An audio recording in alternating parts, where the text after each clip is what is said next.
The Late Night Alternative with Iain Lee on Talk Radio. We have ways of making you talk.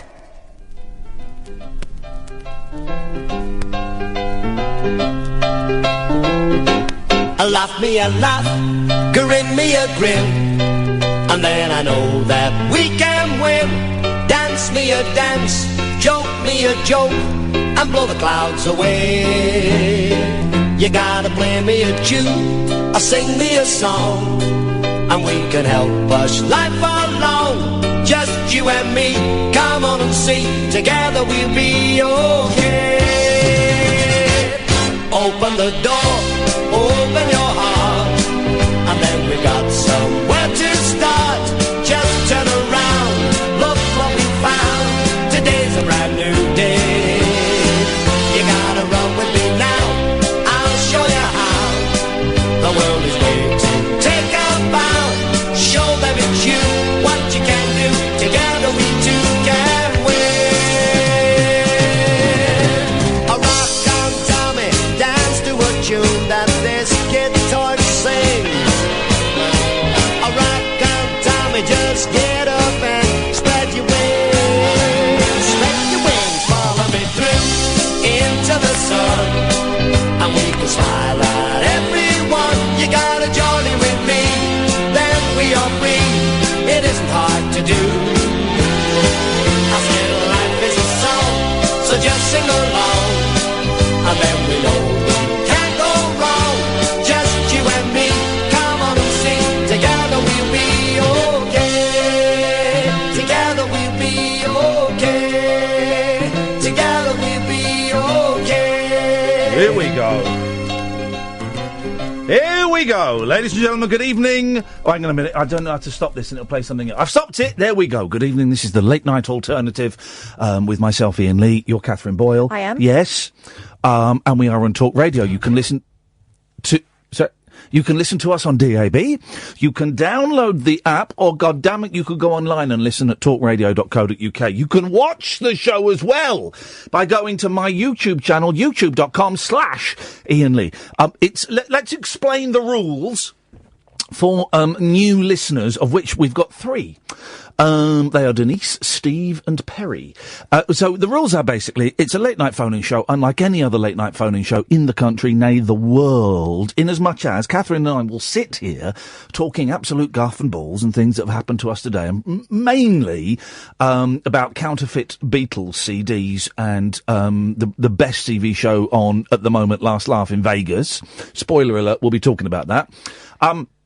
And you are welcome to call in and talk about any of the things that we're talking about, or if you want to phone up and talk about something else, and it can be something frivolous and light and fluffy and dumb, or it could be something heavy, man, if you want. Anything goes. No one gets turned away, and everybody is welcome to call us. The phone number is...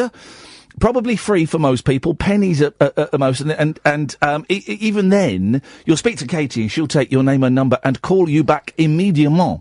The phone number is, if you call them back, Katie, call them back, 0344 499 1000, 0344 499 1000 is the telephone number. Catherine, do you want to just pop out and just give a little helping hand? And that's it. That's it. There's nothing, complicated about it. It's dead straightforward. It's dead simple. It's just chat. Jeez, why make it so hard? It's just chat. You can phone in about absolutely anything you want. We will be talking about what is the greatest television programme of this decade. It is absolutely fantastic, and it's on Tuesday nights at 9 o'clock. So we missed the last hour of George's show because we're so obsessed with it. And it Last Laugh in Vegas, where they sang Cannon and Ball, Bobby Crush, Kenny Lynch, Anita Harris, Bernie Clifton and Jess Conrad to Las Vegas to perform. And on this show, we are huge fans of Cannon and Ball. We've had Tommy Cannon on the show. I'm trying to get Tommy Cannon on again. Anita Harris is coming on at some point. And it's just brilliant, and it's wonderful, and it's heartwarming, and it's a little bit sad, and it's done so well. When I heard about this series a few months ago, I had a meeting at ITV, and I was speaking to Joe Mace, who's kind of like the head of sort of entertainment-y type stuff there, and he was telling me about this, and I thought, ooh, this is either going to be absolutely brilliant, or ITV could cock this up and it could be sneery and nasty and mean, and they have got it spot on, man. It is so well done.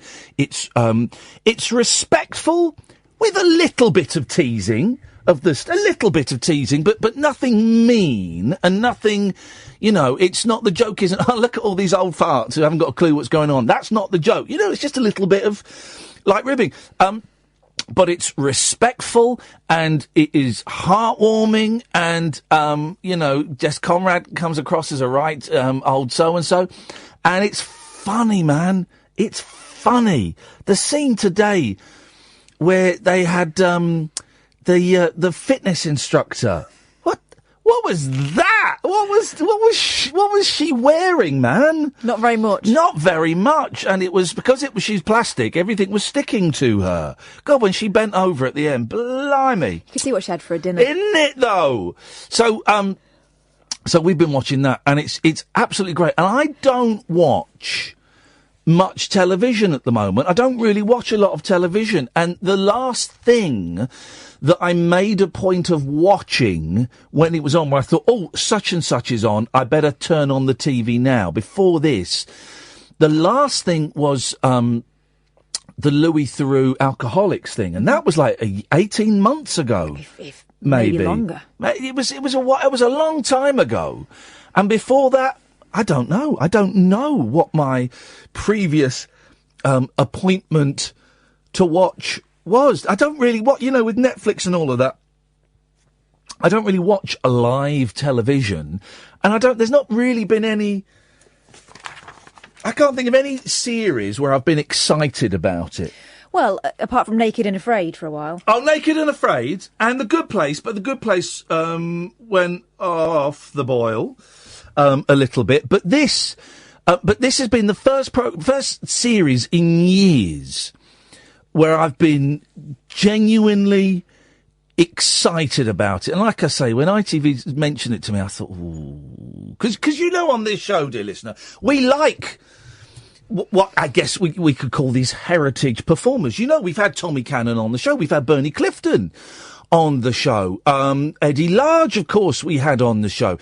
And a lot of these performers, David Hamilton we had on the show, and I remember he didn't really relax for the whole interview, and at the end he said, I really thought you were going to take the piss, because I did some research on you, and I watched the bits of the 11 o'clock show, and I really thought you were going to take the mick. And a lot of these older performers, partly because of my history of doing things like the 11 o'clock show, which was mean, and partly just because, when they became unhip in the 90s and through the early 2000s, everyone was taking pot shots at Cannon and Ball and Little and Large and Bernie Clifton.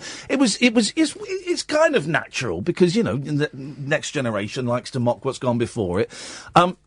But so these people would come on this show and would expect the, but really I think you're rubbish. And there was none of that. It's always been, respectful and, kind of a doffing of the cap and saying, because I used to love Cannon and Ball when I was a kid. I used to love Bernie Clifton when I was a kid. And him on that comedy ostrich still gets me, man. He better do that in the Las Vegas show. And they're kind of trying to steer him away from it, though. I get the feeling, don't you? I've got a feeling he's going to sing. The narrative of this will be the guy tries to push them into doing his idea of their acts, and at the last minute they'll go, "No, we're going to do our acts." But remember when we had Tommy Cannon on? What a thoroughly decent bloke. I mean, we couldn't stop him talking in the end, but we kind of slightly hesitantly watch some old Cannon and Ball sketches thinking, some of these are 30 years old. This, comedy don't stand the test of time that well. They were brilliant. They were absolutely... The one I always rave about is the snooker one, with the invisible snooker table. That sketch runs for 9.5 minutes. 9.5 minutes. And you're captivated by it. There's a brilliant one. Go on YouTube, Cannon and Ball and Rick Mail, and they do this weird sketch inside, I think it's a travel agent's.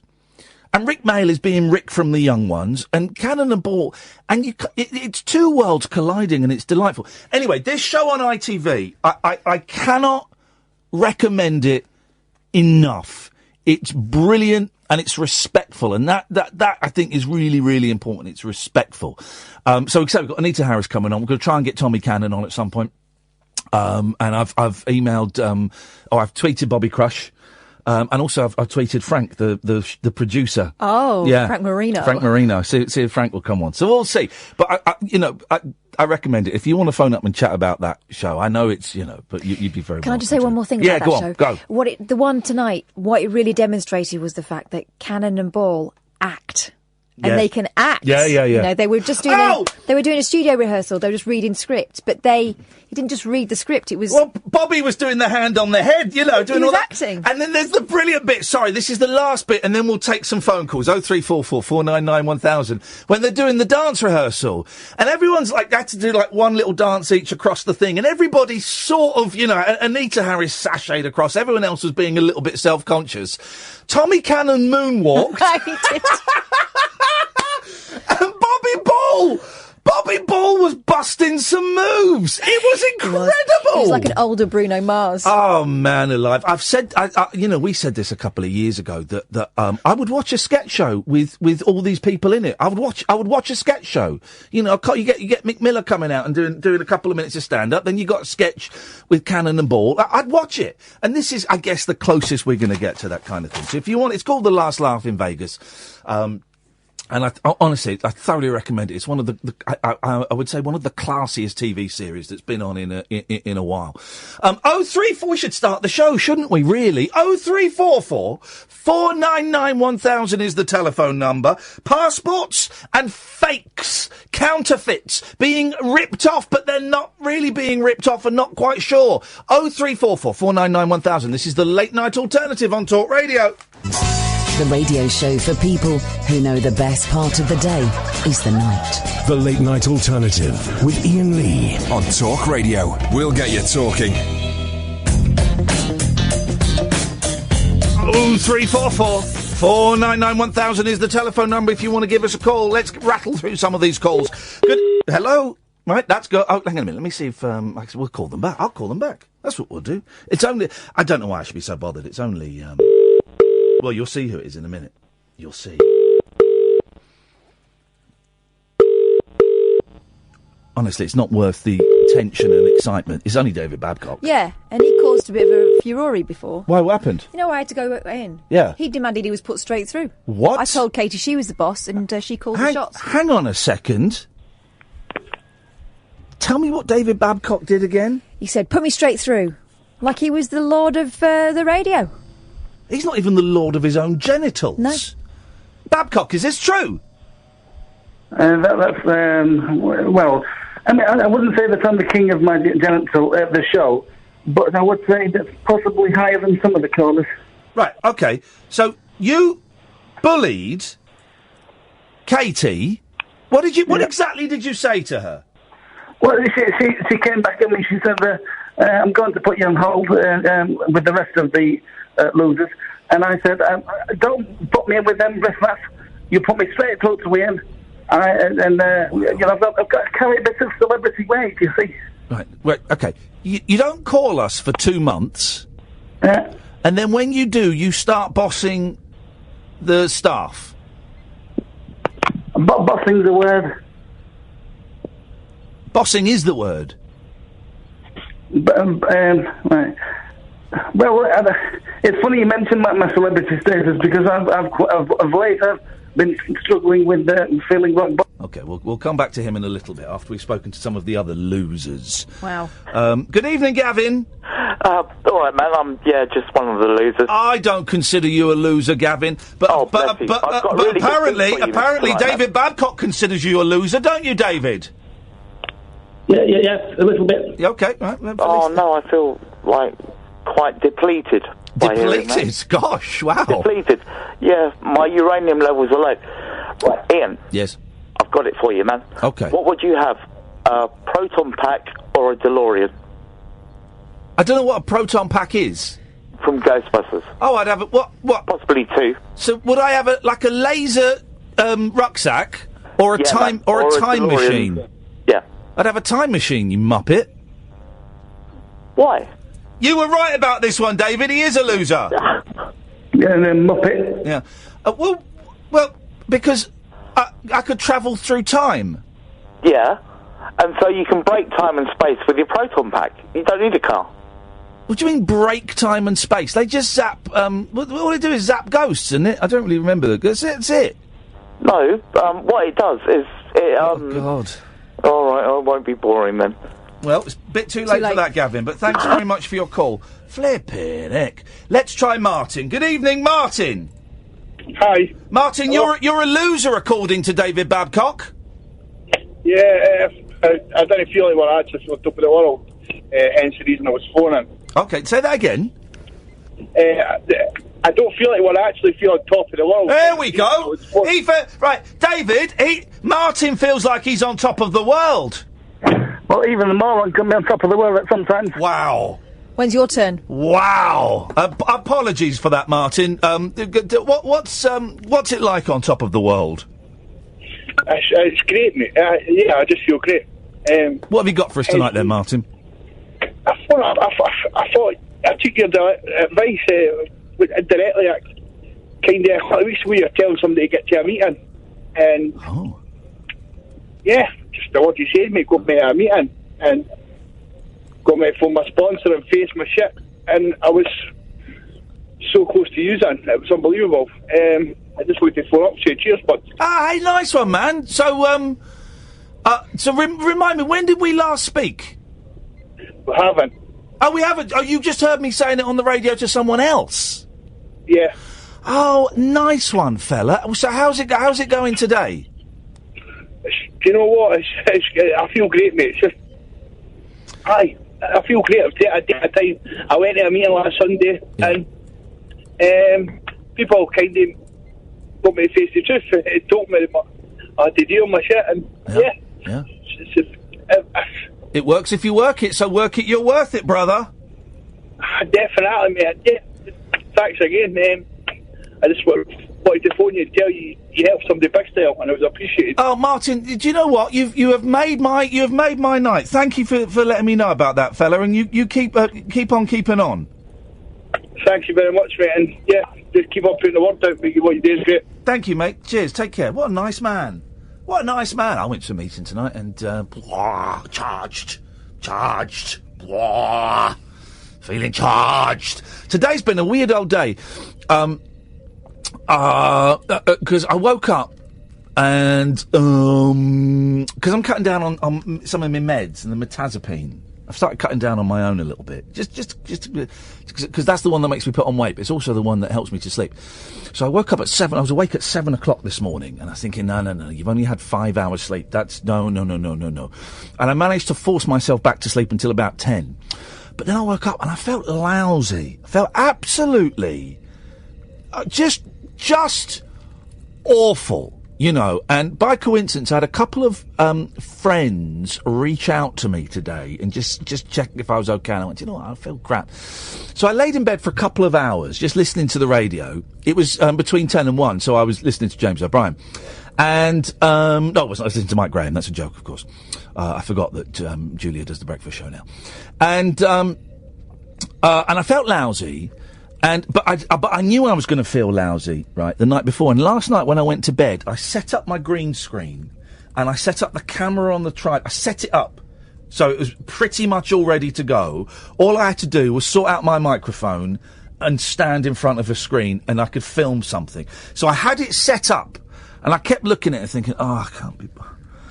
Oh, and I kept staying in bed going, you don't have to. If you don't want to, you don't have to. There's no pressure. And then after a while, I thought, well, let me just see if I can get the clip-on microphone to work. Boom, and I was up. And I then spent 3 hours making what we would call in the old days a television show. But it's not on TV, so it's just like a YouTube show. If you want to see it, it's called So This Happened with Iain Lee. It's on my YouTube channel. And all it is a clip show. It's nothing revolutionary. It's like The Soup, which I used to present on E! Over Here years ago. And it's sort of like, Cats Make You Laugh Out Loud, but with me in picture. It was today's episode was basically me trying to work out exactly how to do double green screen. And I've worked out how to do double green screen. And I made a load of mistakes, and I made the whole thing much more complicated for myself than I needed to. But I've made a little 8-minute, 7.5 minute show that is, it's not going to set the world alight. It's not the most hilarious thing. But it's got it's just to show some clips of a Greek woman blacking up, some kids dancing to, a madman, and the bare naked ladies reuniting. And I've just put it up, and if you want to see it, I'm going to try and do one every week in my luxury £2.5 million studio. It's a crappy bedsit in Slough. And I'm going to try and do one every week. And part of me thinks I might put it on Patreon. Part of me, I don't quite know yet, but some people have sent me money, which has been very, very kind. Thank you very much indeed. But you don't have to if you want to watch it. If you go to youtube.com/Iain Lee, it's called So This Happened with Iain Lee, and episode 1 is there. And, subscribe and share and all that stuff that we're supposed to say. So I did that. And then I finished that. It took me 3 hours. It took me, literally 10 minutes to film it, because I just winged it. And then it took me 3 hours to edit it. And it was a real faff. And I messed up something really early on, which meant that the rest of it was much longer. I messed up the sound, and I had the sound on a separate channel instead of... Anyway, So it took me 3 hours. And so then, but I finished about 3:30, and I was thinking, right, well, that's done, and I still feel miserable. What now? And then I decided to get up and go into London and go to a meeting, and then come to Talk Radio, and then bully Catherine. And that did the trick, apparently. I did the trick, guys. That did the trick, and so lots of nice people, and everything was groovy, man. Anyway, let's do enough of that rubbish. 0344 499 1000. David. Hello? Yeah, would you say that Alan Caddick is a loser? Well, king of them. King of the losers. Oh, no. I'm going to have to disagree with you there, Mr. David. I mean, you're king of the losers. Well, I think that you're stupid. Stupid as the stupid does. So, hang on, Caddick, I've got the affair, hang on. Hey, love, where are you going to? Right. Sorry, carry on. What, Caddick? Well, smelt it, doubt it. Huh? I'm not farting. You did. You just admitted to it. You did, Caddick, you did the rhyme, you did the crime. Well, smelt it, doubt it. Yeah, you did the rhyme, you did the crime. Well, I didn't let one go. My butt cheeks are sealed up. Right, okay. You denied it, supplied it. Okay, right, both of you are on going into the sin bin. It was literally... like 2 eggs having an argument there. Just might as well, it would have been better if we put microphones in front of 2 bricks, 2 house bricks, and left them to it, because they really were absolute dum-dums. Let's go to Philip in South Norwood. Hi, Philip. Good evening, Iain and Catherine. Reason I phoned in, Iain, was I agree with you 100%. Last laugh in Vegas. Isn't it good? It's brilliant. It's good, and here's the thing. I'm going to say something, and it sounds like an insult. It's not. It's really old-fashioned. It is old-fashioned. Yeah. But I mean, you surprised. The thing that surprised me tonight, the guy who's from England, wasn't he the guy that produced Russ Abbott's Madhouse? I knew. Do you know what? I knew I recognised the name. John K. Cooper. Yeah, I knew I recognised the name, and I wasn't surprised when he was when he spoke with an English accent. So yeah, that makes sense. Yeah, he was the I've got an old video knocking around somewhere. I can't play it, but with Russ Abbott, I'm sure that is the name that. But it was really interesting because the individuals and that bit tonight with the medicine man. Do you think he was real? I don't. Well, I think, Catherine. I think. Yeah, I do. I do. I don't. There's a bit where they're sat in the desert in a teepee with a Native American who was smoking what looked like a load of weed, and he wasn't passing it around, and he wasn't sharing it. But I thought, I tell you what's great about it, Philip. Another thing that's great about it is Just every now and then, when you think you've got someone sussed, they just reveal a little bit more. Yes. And wasn't that bit about Anita Harris and her husband beautiful and heartbreaking? Well, I've got a little story about Anita Harris. Uh-oh, here we go! Philip's in the house! 1961, Ian. Good lad, get in there. 1961. Yes. I appeared with Anita Harris on Thank You Lucky Stars from Aston in Birmingham. Now, what it was, Ian, you're probably too young to remember the programme. Well, but it was aimed as a teenage show, but it was more of a variety I'm show. aware of it. It was basically X Factor and Britain's Got Talent before Simon Cowell. No, it wasn't. Oh, wasn't it? No, it was pop stars, well-known pop stars, came on and did their act. Oh, I think Anita of Opportunity Harris Knocks. was on. Yes. And I was on. They had a pop panel, and they had 3 people that they interviewed. I had to go do interviews. I had to be interviewed in the old Teddington studio. Oh, yes. And I was interviewed by the record producer, Alan Freeman, not the disc jockey. There was a record producer called Alan Freeman, and I went along with 50 other people and got chosen, and I had to go up to Aston, but I got paid 3 guineas, Ian, for it. And what it was, a girl on the show after me became famous with her catchphrase, "I'll give it 5." Janice Nichols. But I was on before she was, and we had to review records. Yes. And it was so big, and she was on. She's a beautiful lady, wonderful lady. Anita Harris? Yes. I met her last week, or the week before, when I was in Good Morning Britain. Yeah. And, she's so sexy. Honestly, she oozes sex appeal. Yeah, she was, as I say, I will always remember, her, and she was such a nice person. Yeah. And I love the way that with her and her husband, and Bobby with his wife. Bobby, you missed it, Kath, because you were having a wee. Bobby was panicking because he's not packed any braces. He was having a hissy fit on the phone. I've not packed them. What about that breakfast he had? Looks really appetising, isn't it? Bacons and egg and goodness knows. I know you've been to Vegas, Ian. How many times have you been? I've been once. Have I been twice? You went with that thing with the 2 guys who weren't they princes? I went with people who supposed to look like Prince William and Prince Harry. Yeah. I should plug that on YouTube because now that he's getting married. I don't know if I've been. I feel like I've been another time. I didn't like Vegas. I thought it was horrible. But I did go and see the Cirque du Soleil Beatles show, which was amazing. But no, I didn't like Vegas at all. I thought it was thoroughly unpleasant. And when their hotel had vanished, because the hotel I stayed at on my first visit is no longer there. No. It was right at the end of the strip. It was called the Hacienda. Yes. Hey, mad for it! Mad for it! Pardon? Yes. Because, the one that Anita sang at, when they got there, it was just a parking lot, wasn't it? A bus stop? Yes, we say car park in this country, Philip. Right, yes, but, I've been there about 4 or 5 times, and I think it's, I enjoy my visits Well, there. hookers are legal there. I beg your pardon? So, it's, I'm glad you've enjoyed your time there, Philip. Thank you, and Ian. I'm glad you're enjoying this show. I think it's bloody brilliant, and ITV should be applauded for it. It's unusual that we both agree on something. It really is. I think it's the first time in 15 years. Yes, you're right. All the best, mate. Nice one, mate. And Thank you very Catherine. much indeed. Ta-ta. You're very naughty. I'm not the one going to Vegas 5 or 6 times because prostitution is legal. 0344 499 1000. I'm Ian Lee. This is Talk Radio.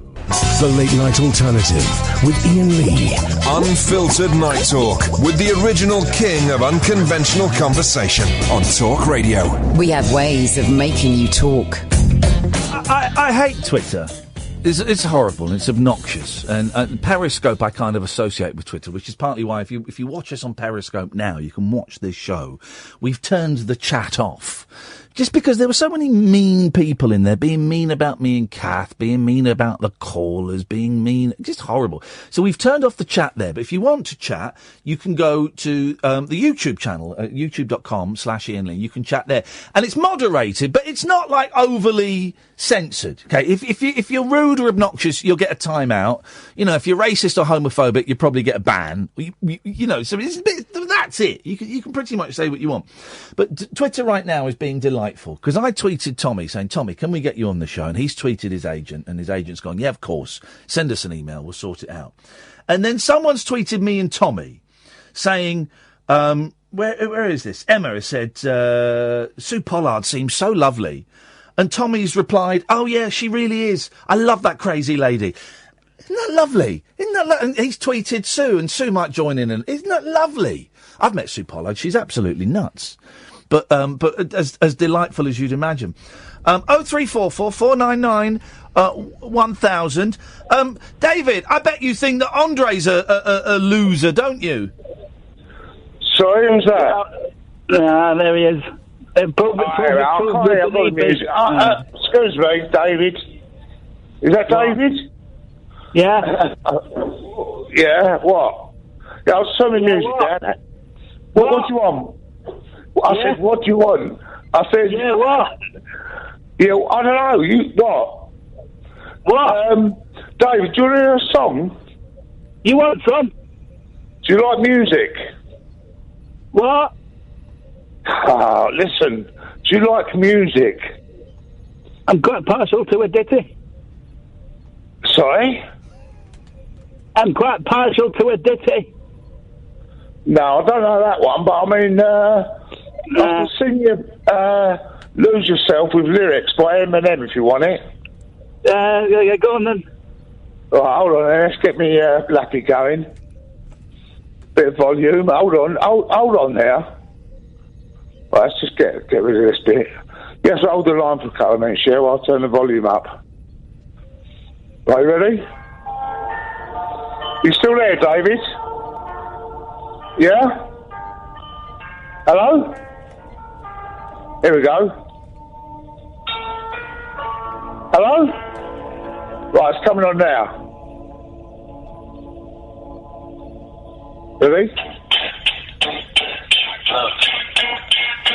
If you had one shot or one opportunity, seize everything you ever wanted.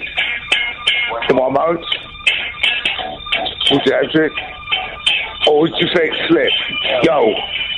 Your arms are sweaty, knees weak, arms are heavy. There's no bum in a sweater already. Mom's spaghetti. Nervous, but on the surface he looks calm and ready to drop bombs. But he keeps on forgetting what he wrote down. Oh, crowd, oh, so loud. Opens his mouth, but the words won't come out. Joking now. Everybody's joking now. The clock's run out. Time's up. Okay, time is indeed up. Someone chewing gravel. Isn't it painful? Good evening, Pete. Hello, mate. How you doing? I'm very well, Pete. What you got for us tonight, sir? I just want to say you inspired me today, mate. Wow, go on. What happened? Well, I'm a big, I should take away the big, but I want to be a YouTuber, and I started a channel about 5 months ago. Yeah. And it was like a news channel, similar to what you started today, and I watched your thing today because I follow you guys, obviously, on YouTube. Oh, yeah. And I recorded, and after 5 months of doing I did three videos, and I watched you today, and I thought, yeah, I need to get back into this. Hey, really?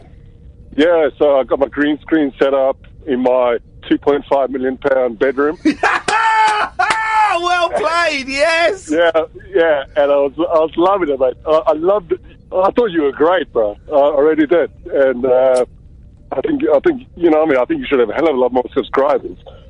But yeah, so you got me back on track. So this is brilliant, and don't worry about me for a minute. So the joy with the green screen, because I bought this kit for 65 quid on eBay, on Amazon. Green screen with a couple of poles for it to go on and some lights. And Kath laughed at me when I bought it, but it's 65 quid. Bro. Go on, what you got? I've got a green blanket that we use at our wedding for kids, and I've been working out all day yesterday. I was trying to work out because we just moved house. Yeah. And I was like, I was in every bedroom trying to work out a different place for the green screen for the lights and all that kind of crap. And then I just went back to my bedroom and I got a piece of string and I put a nail in the side of the sash window. Here we go. And then I connected it to my shelf with a piece of string with some pegs that my missus used for... He set up a washing line in his bedroom. I love it. Oh, mate, and it just was perfect, bro. It was perfect. Well, the thing, because I'm living in this bedsit at the moment while I'm looking for a house, And, because I'm so tall, my green screen, the stands, I'm 6 foot 4. Well, I'm 6 foot 4 and the stand's about 6 foot 3, so the green doesn't go above my head. So I had to put one stand on the bed and one stand on the only chair I've got for it to, but the effects are amazing. You can be anywhere. Mate, it's ridiculous, though, because I managed to get it perfect. But I was in my bathroom yesterday because I had actually a blue rollerblade in my bathroom. Yeah. So I thought I could do a blue screen. Yeah. But I was like kneeling on my knees and next to the toilet. I thought, I can't be serious here, bro. You know what I mean? I've got to put out some decent content here. But so what did you film today then? So I've got a channel called Nelson Kane TV, which is originally started because I'm a South African living in England. We've spoken a few times anyway. Yeah. And so I was just reporting on news in South Africa, and I thought, wow, that's way too depressing. I wanted some more fun with this, and I love the green screen. Yeah. So I just thought, right, let's open as a global news that's focused on everything, because I'm a bit of a conspiracy theorist as well. Oh, beautiful. So I got some things that I just thought, right, let's bring some fun back into this. So, yeah, you revved me up today, mate. I just want to let you know that what you're doing on YouTube, I respect. I love that you are putting all your shows on YouTube. And I think you guys have got something, I think you could do something great on there. And hopefully you're going to hit a big trend. And then we'll come and hopefully I can learn from you as well. But, I just wanted to say... Nice one, man. Well, honestly... You got me going, bro. Oh, well, that's wicked, fella. Well, listen, tweet me a link to it and I'll retweet it so people can come and have a look at it. And that's very kind of you to let me know that you felt inspired. I'm glad... Doesn't it feel good when you've made something? Yeah, totally, bro. Pete, listen to... Like, the fact that you can do it on this green screen, I've seen people with all these crazy studios, all these silly lights. Yeah. I've got one light bulb, a 5-pound green blanket hanging off this piece of string. Yeah. With my missus's clips, and a cat behind the green screen purring out loudly. and it looked amazing, bro. I was just like... Pete... So I just want to say, you hooked me back up. Thank I'm you, going to mate. push it out again. Nice one, man. Well, thank you, Pete. You push it out. Send me a link and I'll have a look at it and I'll retweet it. Thank you. There you go. Two people have said I've inspired them. When today, if, in all honesty, I wanted to die for a lot of it. If I'm being completely honest, I did.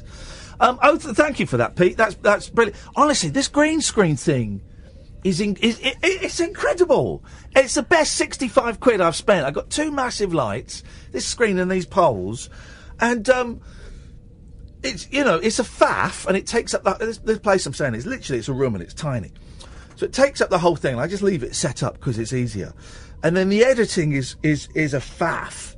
But I'm kind of getting better with it, and I made a really dumb mistake at the start, which made everything harder. That's wicked. Well, I'm gonna do more then as a direct result of Pete. That's nice, isn't it? We'll have to. I'm gonna also next week. I've got the boys all next week, so I'm gonna go over to their house and I'm gonna take the green screen there, and we're gonna make a movie of some kind. The boys are gonna make a movie, and that is gonna be ridiculous and stupid and silly. The world needs more silly. 0344 499 1000 is the phone number. The only caller we've got left on the switchboard is David Babcock. Is that okay with you, David? Can we do my biographical piece yet? Okay. So if you want to stop him getting on the air, then give us a call now. 0344 499 1000. I'm Iain Lee. She's Catherine Boyle. This is Talk Radio. Jacked up jive talk for janitors, jazz cats, and gin-soaked boys and girls. Is that Commando? If you're awake, you're welcome. I've got 5 cactus needles stuck in my... The Late Night Alternative with Iain Lee on Talk Radio. 0344 499 1000. We have Katie with you with us all this week, Katie. We've got Katie with us all this week. So if you phone up, don't be rude, don't be a bully like David Babcock was. Now, David, would you like to apologise to Katie? Who's Katie? Katie was the young lady who answered your phone call and you were rude to. It's very difficult to be polite to people when you're at rock bottom. Sorry? It's very difficult to be polite to people when you're at rock bottom. You've hit rock bottom, have you? What's been going? I tell you what. All right, there's no one else has called in of any note, so we'll do this. Why are you why are you on rock bottom? Well, okay, I've had a sweet taste of fame, haven't I? Well, have you? When? Well, I was on your show a lot. Well, I had dinner with Chris Astabuski. That's my impression of Chris Astabuski. Yes. I was at the Dizzying Heights, and I've fallen. Well, so what's been going on? You haven't called us for a few weeks. I hadn't noticed, but someone pointed it out on Twitter to me, so I guess it must be true. So what's been going on for you, David? Well, you put your finger in a pie. What? You put your finger in another pie. Okay. You burn your fingers. Burn your fingers, Kathleen, yeah. Yeah. And now I've had to become a taxi driver. Nothing wrong with that. Very, very fine and noble trade. Well, you say that, but you're not one. No, I'm not. My dad was a cabbie for a while, but then he died. I don't know if there's any correlation in that. I don't know for sure. But we don't know. There's the glory London cabbie, and then there's the level that I'm at, which is kind of a car with tax. Well, it used to say taxi, it now just says tax because someone scraped off the I. So you're sub Uber. If that exists, then yeah. So. Okay. Well, so what's going on with the ghost hunting? Well, nobody believes in them, do they? No, that's true. That's true. It's not. And people ridicule me. Believe it or not, I'm quite thin-skinned. Okay. Well, there's nothing we can do, I'm afraid. All right. Thanks for calling.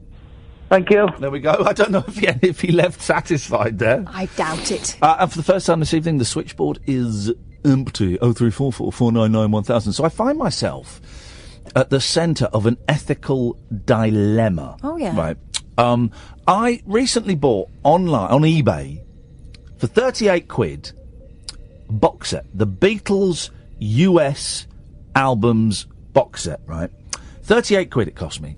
And if I was to buy it new on Amazon, it'd be 85 quid, right? So it was about 85, I saw 38 and I got it.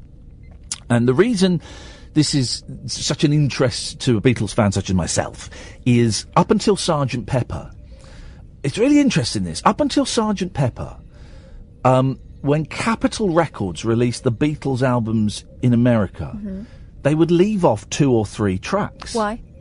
So they could get more money out of it, basically. So they leave off 2 or 3 tracks, and then it meant that there are more albums, and they've all got different names. From Sgt. Pepper onwards, they're the same albums. Up until the last one was Revolver, and I think Revolver's got a different mix of one song on there, and it doesn't have Dr. Robert, Tax. It doesn't have 3 songs. And it means that the American version of Revolver, there are more George Harrison songs than John Lennon songs. It's really weird. And they ended up, the 3 that were taken off ended up on an album called Yesterday and Today. And so there's Beatles, there's Meet the Beatles, there's, I think there's one called Beatles 4, there's Yesterday and Today. It's really weird, right? And I just fancied it. But I didn't want, and the Hard Day, the Help is different as well. Help has got all the incidental music on. Anyway, so I didn't, I didn't want to spend 100 quid on it, but I saw it for 38 quid, including postage, from China. That should have been my first. Yeah. If I can have an out time, please, Katie, at your convenience. I saw it, I thought, oh, God, I'll get it. So I got it, and it arrived. I didn't think it would arrive, because I've ordered things from far away, and they've not arrived, and you just register a complaint, and you get your money back. So it arrived. I was like, oh, it arrived. And I quick shifted at it, and I thought, okay. And then a couple of days ago, I opened it for the first time, and I looked at it. I thought, yeah, this all looks legit. And I noticed that one of the albums, later albums, was an Apple, that the logo was a bit darker than... And there's an album that is a gatefold sleeve, and the gatefold didn't quite match. I thought, oh, okay, it's a bit weird. But it got me thinking. So then I started Googling Beatles counterfeit box sets. Oh, my God. Well, there's a horny nest was opened up before my eyes. So much so that I couldn't stop thinking about it on the way home last night. So I stopped at a petrol station for 20 minutes Googling this. And basically what I've bought is a counterfeit. It's a counterfeit, the Cheetles, yeah. And what's annoying is I've also bought a box set of the stereo albums, which goes for about 100, 120 quid. I got it for 21 quid for my mate Watco. I thought I was just getting bargains. And so I went back last night, gutted, really gutted. And I opened the box set and I really looked at it and I thought, well, these look all right. Okay, the covers are convincing. There's no, none of the names are spelt incorrectly. The booklet is with it. Do the songs work? Well, this is the thing. I've not played the CDs yet, right? But the booklet that's with it is the box looks great. Okay. And I was reading the forums again, and they all said that most of the CDs, most people who had these counterfeit boxes of Beatles albums said, yeah, most of the discs play. And even the ones that have got little films on, you can even play the little films. And a couple of people went, the discs didn't work on my computer, or one of the discs had another album on. But most people went, yeah, they work. So this cost me 38 quid. So I immediately emailed the seller from China. I said, dude, this is fake. I want my money back. He replied straight away, I'll give you a tenner. I went, no. This is fake. I want my money back. Otherwise, I will use the weapon that is open to all eBayers. I'll leave you bad feedback. He came back straight away, said, look, this is really expensive for us. How about you keep it and I'll give you 30 quid. Means it's cost me 8 quid then. He said, if you want a full refund, you send it back. I went, whoa, no. I want a full refund and I'm not sending it back. And I've not heard back from him, but I know I'll get it. And the other one that cost me 24 quid with postage, I've done the same thing. I've emailed, I want a full refund. I've not even received it yet. I know this is fake. And he said, I'll give you a tenner. I said, no, I want the full thing. So I'm going to get them for free. So I'm left with, there's not even an ethical dilemma. I'm left with a spiritual dilemma. I'm left with a dilemma that is so minute, but also it encompasses the whole universe, right? It's one of the great philosophical questions of all time. It's the equivalent of if a tree falls in a forest and there's no one there to hear it, does it make a sound? The answer to that is no, it doesn't make a sound. That's the scientific answer. Do you want to know why? Because for sound to exist, something has to hear it. Because sound is vibration. And if there are no ears to read the vibration, then there's no sound. Ooh. So that's the answer to that question. So the answer to the question for this is, if I've spent 38 quid on a box set that's counterfeit, but I get the money back, and it looks genuine, and it sounds genuine, what's the problem? That you're funding international crime. Well, no, okay, right. If we put the loss that the Beatles themselves are making, we put the loss to one side, because that is criminal. I'm not encouraging criminal activities. Yes. Okay, the organisation that's doing this is probably criminal. Well, it's not probably. They are criminal. No, but it's probably funding something else. ISIS? Possibly. ISIS aren't connected with China. How do you know? How come there's not been, loads of... There was a little bit of argy-bargy in China a couple of years ago. By argy-bargy, I'm talking about Islamic extremist terrorism. How come there's not been more of it in China? Because the Chinese, they clamp down on Islamic worship, quite strict on it. And I wonder why it's not kicked off a bit more over there. The Chinese international presence is not military over there, is it? Say that again, but makes make sense. Chinese army is not enforcing anything in against ISIS at the moment. No, but the Chinese army is quite vociferous when it comes to keeping Muslims in quotation marks, even though it's not a quotation, their place. Anyway, good enough for the thing. So, okay, forget the fact that I'm probably funding drug running and prostitution and exploitation of children and stuff like that. Forget all of that, because that's not important. You should leave bad feedback anyway when you get your money back. Well, of course course I'm going to. I'm not. Hey, listen, it's not my first rodeo. But the spiritual question is, I've got a box of CDs that looks like the box of CDs they're meant to look like, and probably, I've not played it, probably sounds like the box of CDs they're meant to sound like, right? Yet I still feel peed off. Why? With yourself. Why? But why? If they look the same and they sound the same, you know, if it walks like a duck and it quacks like a duck, then it's probably a Peking duck. Might be a goose. It could be. Now, geese look nothing like ducks. It was ridiculous thing to say. Anyway, on that bombshell. 0344 499 1000 is the telephone number if you want to give us a call for the first time this evening. The switchboard is absolutely empty. Now would be an excellent time to give us a call. You'll speak to Katie. She will take your name and number and she will call you back immediately. 0344 499 1000. I'm Iain Lee. She is Catherine Boyle. This is the Late Night Alternative on Talk Radio. The Late Night Alternative with Iain Lee on Talk Radio. We have ways of making you talk. Well, I'm not the kind to kiss and tell, but I've been seen with Farrah. I've never been with anything less than a 9. So fine, I've been on fire with Sally Field, gone past with a girl named Bo, but somehow they just don't end up as mine. It's a death-defying life I lead. I take my chances. I die for living in the movies and TV. But the hardest thing I ever do is watch my leading ladies kiss some other guy while I'm bandaging my knee.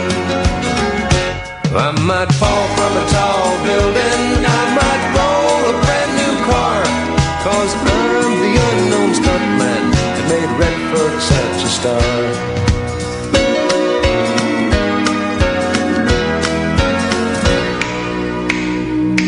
I've never spent much time in school, but I taught ladies plenty. It's true, I hire my body out for pay. Hey, hey, I've gotten burned over Cheryl Teague's, blown up for Raquel Welch. But when I wind up in the hay, it's only hay. Hey, hey, I might jump an open drawbridge or Tarzan from a vine, 'cause I'm the unknown stuntman that makes Eastwood look so fine.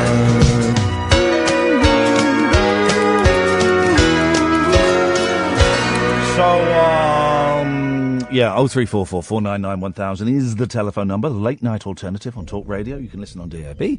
You can download the app, or you can go online to talkradio.co.uk. I'm Iain Lee. Welcome. Here every Monday to Friday between 10 and 1. Phoning show where you can call in about absolutely anything you want to. Hey, here's a thing. So I have to, it's that time of the decade again. I have to get a new passport, right? Because my passport expires in September and I might be going to the States in June, and America has this weird thing where you've got to have like more than 6 months on your passport, otherwise they think you're going to live there, and you can say, well. So I've been putting it off for ages and ages and ages, getting a new passport. I said, oh, it's such a faff, isn't it? You have to go to the post office and get a form, and then you've got to go and find a photographer and do the pictures, and then you've got to get the pictures signed by like a lawyer or something. Last time I got a passport, it was such a faff. It just took ages. So I was putting it off, and then this week I thought, do you know what? I really need to sort this passport thing out. I'm not definitely going to the States in June. I bought some tickets to go and see a couple of shows, but I don't know if I'm going to go. I don't know if I feel up to it. I don't know if I can really afford it. So yesterday I thought, right, okay. I went into the post office where they have all the forms. They didn't have a passport form. I thought, right, I'm going to get my computer out. I'm going to go online. I'm going to see exactly what I need to do, and I'm going to make this my mission, and I'm going to do this. So I went online to the government website. Well, you can apply for a replacement passport online. And get this. You can take the photograph on your mobile phone. And get this. You can send it in, just like email it in, and it doesn't have to be signed on the back by a lawyer or anything like that. Have these people not heard of ISIS? For crying out loud, don't they know what's going on? Honestly, it was the most amazing thing.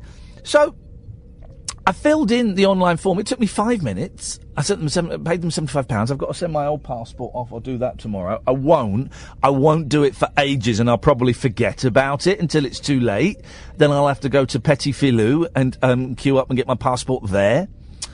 But I just thought that was the most ridiculous thing, that anyone can get a passport just by going online and filling in a form. Can you believe this, Catherine? The passport fandangle.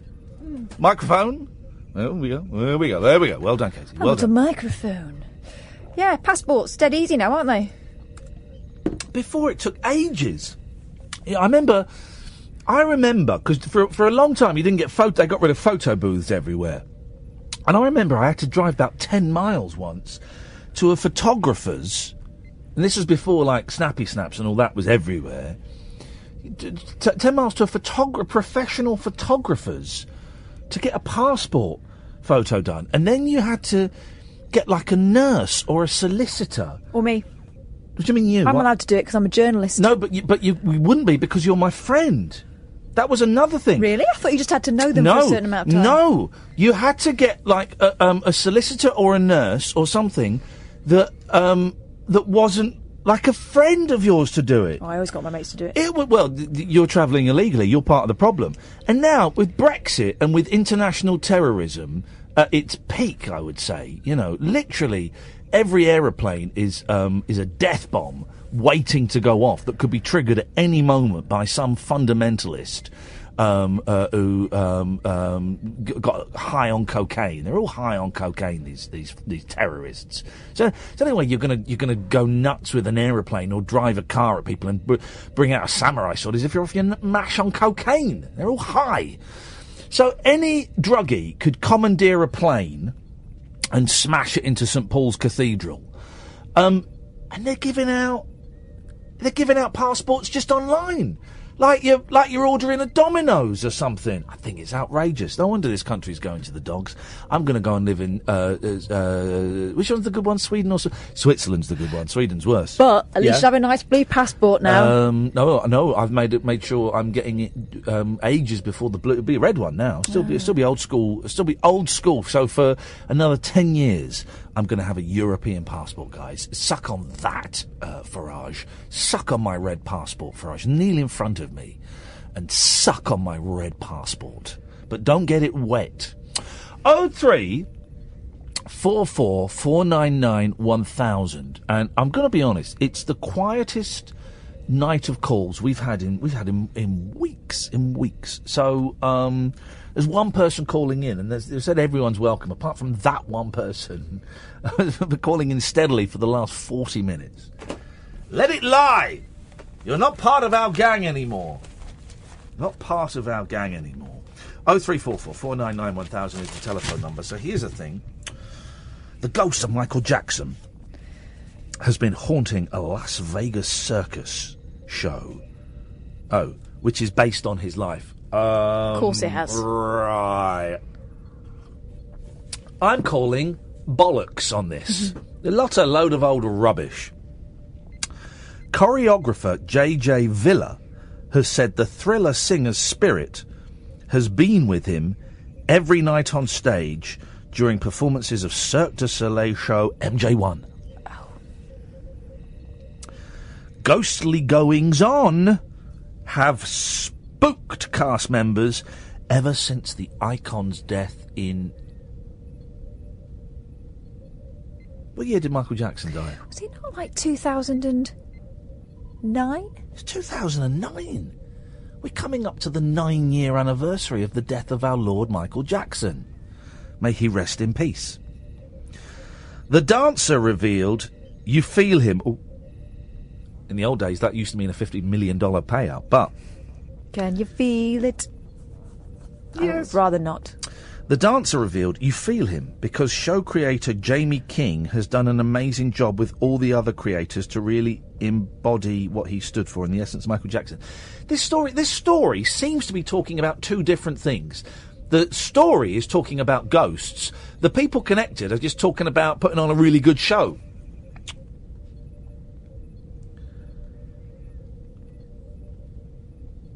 This is not a story about ghosts. This is not a ghost story. Damn me for not reading the stories before I picked them out. Which paper's that in? The Star. Oh, it's so unlike them.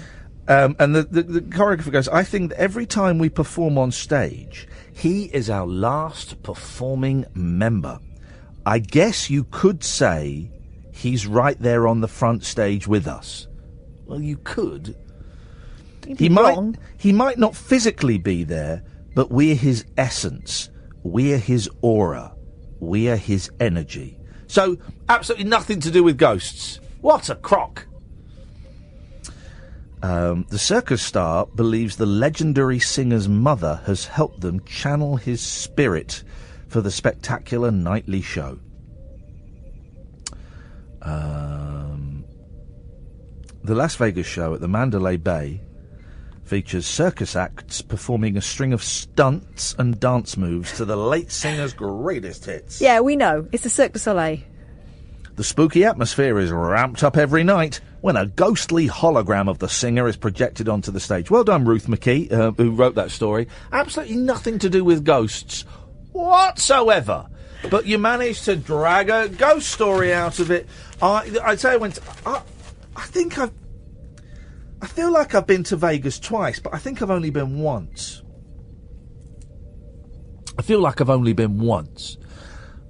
And it was horrendous. And we made this not particularly great show for Sky, where we took Prince William and Prince Harry lookalikes. It was after we'd done a really good show for Sky, where we took David Beckham and Posh Spice lookalikes to LA. And they did look alike. They did look alike, and they were brilliant. Then they said, well, let's do the same thing, but with Prince William and Prince Harry. But they didn't look like Prince William and Harry. And whereas with the Beckhams, we got mobbed. We got mobbed and papped, and we got kicked out of the Ivy. Oh, it was brilliant. But with the Royals, no one bought it. No one bought it at all. And it was a really miserable experience. And Las Vegas, and I'd stopped drinking I'd not been drinking for a while, but I think it was quite early days. And Las Vegas, if you're doing a project and it's not going well, it's just soulless. And it is. The prostitution is legal, and gambling obviously is constant, and it's in the desert. Mm-hmm. You're in the desert, man. It is hot. I've been to Vegas, and it's startling how all the money is centred on that strip, right? Yeah. And then a couple of streets back, you're just in the middle of some hick town. I remember we had to go and film in the desert. I'm wearing a suit and a tie, and I had leather shoes on, and my feet I remember were so hot. Anyway, so we did this, and it was horrendous, and I fell out with the people I was doing it with, and it was awful. But the one saving grace was I spent like $200 buying a ticket to go and see the Cirque du Soleil Beatles show Love. It was spiritual. I came out of it in tears because I'd never seen anything like it. It was so amazing. And I remember emailing my ex because she worked in like theatre, and I emailed her and said, I'm sorry to get in touch, but because I always used to tease her for being a theatre director, and I used to, slightly tongue-in-cheek, but also in an arrogant, boorish, bullying way, I was working in TV, and I used to say, our TV's great and theatre's rubbish. And it was horrible, and it was horrible. And I wrote her an email as I came out of the Cirque du Soleil and said, I'm so sorry for the things I said about theatre. They were a bit of a joke, but I know that they weren't funny, and I know that they contributed to us not being together. But also, I get it. I've just seen a thing. I've just seen a piece of theatre, and I get it. I get it now, and it's made me think everything I've done up until now. It was spiritual, man. It was connecting with a universe and with a God, and it was what art. It's exactly what art should be. Why does it say on my screen that Robin Hitchcock is phoning in? That can't be the Robin Hitchcock phoning in. Can it? Get Robin Hitchcock, whoever that Robin Hitchcock was. Forget talking to Jerry. Jerry's boring. That last caller that we had, Robin Hitchcock, it can't be the Robin Hitchcock. This is... Can it? You don't know who Robin Hitchcock No. is? Okay. It can't be... It says Robin Hitchcock. Robin Hitchcock doesn't live in the West Midlands, does he? Does he? We'll find out. I've had an email through from Tommy Cannon's man. Yeah? We're going to sort something out. Hey, beautiful. Beautiful. We're going to find out. Hey, that's not the Robin Hitchcock? It is Robin Hitchcock.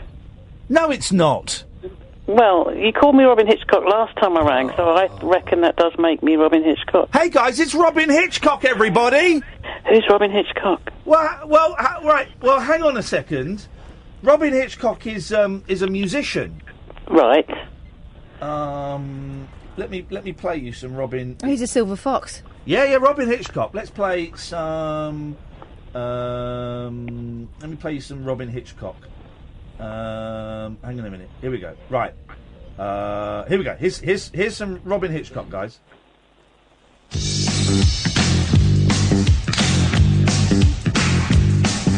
was walking up 6th Avenue and Balloon Man came right up to... It's not really my cup of tea, if I'm completely honest, Robin.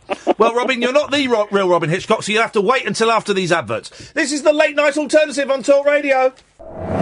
Dead of Night discourse for disco queens. I'm related to Jedward and Dolly Parton. Dairy farmers and distant fathers. Yeah, well. The Late Night Alternative with Iain Lee. Doing lots of things that we don't know about, we can't control. On Talk Radio. Yes, great. The Periscope's gone down, and do you know what? I can't be bothered to sort it out now. It's annoying me. So deal with it. So there's no pictures. It's just audio, like the olden days. Yes, Robin Hitchcock. It's Robin with a Y, actually. Yeah, that's how Robin Hitchcock spells it. I thought it was a woman's way of spelling it. Well, listen, hey, it's 2018. Anything goes. That's true. It's very true. Very true. What you got for us, Robin? Well, I was wanting a bit of advice because... You've come to the right place. Good. My mum, who's 87... Yes. ...has a cardboard coffin in her living room that doubles as a bookcase. And she's very, off the cuff about it. She always says, when I go, just take the books out, chuck me in, and we're all, No, that doesn't... Where are you going to put the books? I mean, she's not really thought this through. It's very inconvenient. Actually, it's cardboard, so you can only fit a few books on because they're sort of bendy shelves, you know. But, so I suggested a few years back that we have a coffin dressing party. Yes. And we get all her friends to write nice things about her, and I decoupage the coffin and put cherubs all over it. Yeah. Then she had a heart scare, and she thought, it's a bit too real, and maybe I'm not going to do this. Yeah. But this week she sent me all the email addresses of all of her friends, and it's been a few years since I suggested it, and now I'm kind of thinking, well, what do I say to them? Because she's not dead. No. You can't really say, I just want to, fuck up my mum's cardboard Can't you do a coffin. brilliant practical joke and say that she's died, and so they all can say, can you come round and decorate the coffin and have her lying in it? What, like EastEnders? Yeah, then after about 2 hours, she just farts or something. Which she would do. Well, yeah, of course. And then they all get the fright of their life, and then they're all happy that she's still alive, and there's a big booze up.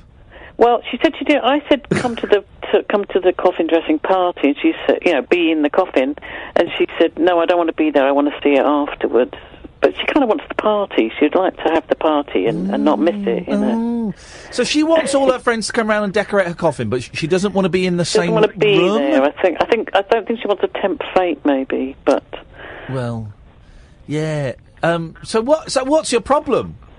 Well, I've got to write these emails, and she said I want them, next time you come down to London, I want to have all the stuff that you've got. Wow.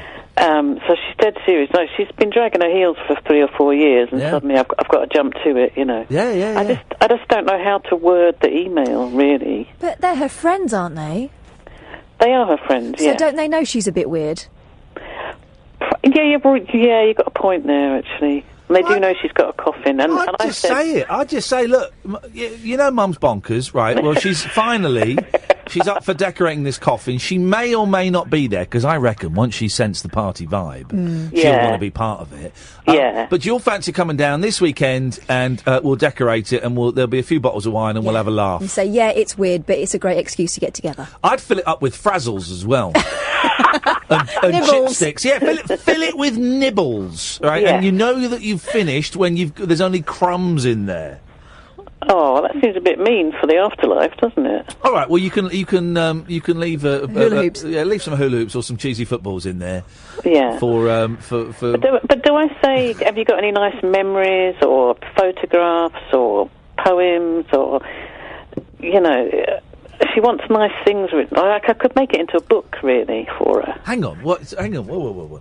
She wants nice things written on there. Well, yeah. So I was going to write. In case she gets bored. Well, possibly. She does have a short attention span. She does get bored very easily. But yeah, I wanted to have stuff like people had written memories or nice things, nice memories, nice pictures, and cover the coffin with it, because it's at the moment it's faux wood, vinyl faux wood. Not kidding anyone. No. Why? Because I don't get this thing about spending a few grand on a coffin. No. Honestly, I don't get it. Well, she even said she wanted to donate her body to medical science so that we didn't even have to have a funeral. Wow. She says donate it, and then they have to pay for the funeral. I'm like, well, I kind of want the funeral, Mum. Yeah. I kind of want that goodbye, really. It's death. I think as a species, and particularly as a nation, we're so screwed up about death. We don't talk about it, and this is brilliant. That even though it's kind of been on and off for several years, that you've had this conversation. With your mum. I think that's brilliant, because most people don't. Yeah. My brother doesn't want to know about it. He's sort of freaked out about it. But every time I go down there, she kind of says, everything's in that drawer in the desk, and don't forget your granddad's paintings are on top of the wardrobe. Don't leave them up there. And which is good, because I can imagine it would be worse that your mum dies, and then you go, well, I don't know. Did she tell you what she wanted? I don't. She never told me. And then you've got to rifle through all of her things to find a will or find. And if you know where all that stuff is, then I imagine it means you can get on with the grieving quicker. Yeah. And I don't know if I could do the dressing the coffin when she's died. I think it would be a fun thing to do while she's alive, so that we can have a party and she could see it all. And does she want to see it when it's done? I think so. Yeah. Well, it's in her living room. She's only got a tiny granny flat. Oh, God, you know what? Here's the thing, right? If this was my mum's coffin, do you know what I'd draw on there, Kath? Not a comedy penis. Yeah, of course I would. I'd draw a cock and balls. I mean, it's the first thing that goes on any blank surface, let's be honest. Of course I would. I mean, how could you... A crying cactus. It's a giant cardboard coffin. How could you not draw that on?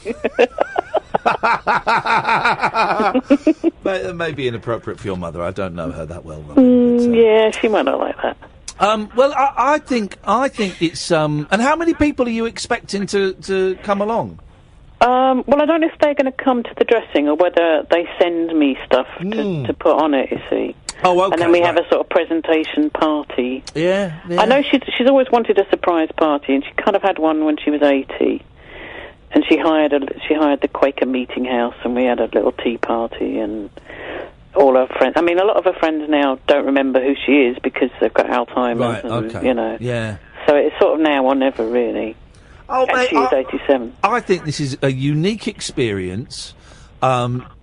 I think it's brilliant that you and your mum have spoken about this, and it's cool that your brother doesn't want to be part of it as well. That's that's fine. That's his trip, man. And I think it will. I think you'll have a laugh doing it. Yeah. And I think it'll create some more good memories for when she does die in about 10 years' time, 15 years' time. She's going to be around forever by the sounds of it. She said she's planning on living till 90 at least. Oh, okay, so you got ages then. Yeah. Well, let us know how it goes, Robin. All right, then I'll send you pictures. Yeah, please do. Thanks very much. See you later. All right. Bye. Bye. We don't talk about it. We should talk about it. And, what's going to happen and all of that kind of stuff. Evening, Jerry! Ian, that was just brilliant. What? That was brilliant. Yes. It was good, wasn't it? Oh, God, you can always something like strange with the surname being Hitchcock. Yes. Hitchcock's Rope. Hitchcock's Rope? Have you ever seen Hitchcock's Rope, the film? Oh, I've not seen that. Do you know what? I'm not really a massive fan of... I love Hitchcock. No. I know it's part of the thing, but he's creepy, isn't he? He's a bit... Good evening. Yes. I'm Alfred Hitchcock. Good evening. What's his trailer to us? Hang on, you come through one. Come through on my laptop. What? Delayed reaction. You've got to have a bell on the coffin as well. Well, that's a myth, the thing about bells on coffins. Yeah, but you can't have an inflatable penis when it comes. They tell this story about they used to be in Victorian times. They would bury you with bells in case you weren't dead, but I think that's a myth. I saw a film. I think it might have been a Hammer Horror where they were put in a mausoleum that had a bell. I think that's. I want a bell. Well, you can go and get a bell while you're alive, Jerry. I want one. Well, I can pass. A lift. Sorry. A lift. You want a lift in your coffin? I want to go down in a lift. You want to go down in a lift? Someone has tweeted me that the Undertaker doesn't burn the coffin. Does the coffin get burnt, doesn't it? Take the handles off, don't they? They take the handles off, but the coffin gets burnt. Unless Archie is aware of some great coffin conspiracy. They keep the handles, but the coffin gets burnt. Because that's what the ashes are, is the coffin. You don't get that much ash from a human body. You don't get that much ash at all. So the majority of ashes is the coffin. My grandma blew away on me. Well, these grandmas will do, particularly on Christmas Day after all those Brussels sprouts. She blew away on the doorstep. He couldn't open the ashes so everyone look at. Yeah. And just the wind blew him away. Well, there you go. You see, the ashes thing is weird because it's like. He says ash. You know, ash is just like... Ash is dirt. If you've ever had a fire, and then the next morning you have to go and clean up all the ash... My granny shop outside all the time. Yeah. So, ashes, I don't... You know, here's the thing. Once it's a bod... Once they're dead, it's just like... It's like it's just a husk. It's not... And it looks like them, but, I don't know. I don't know. I want to be turned into. I want to be stuffed. Turned into a vase. I want to be stuffed, and I want to be. You mentioned this before, and you got. Yeah, I want to be. You want taxidermified. I want to be taxidermified. And what? Kept at home? Don't you a cat? They can. They could put your PlayStation. Yeah, they could connect me up to the PlayStation controller and control me. I'd be up for that.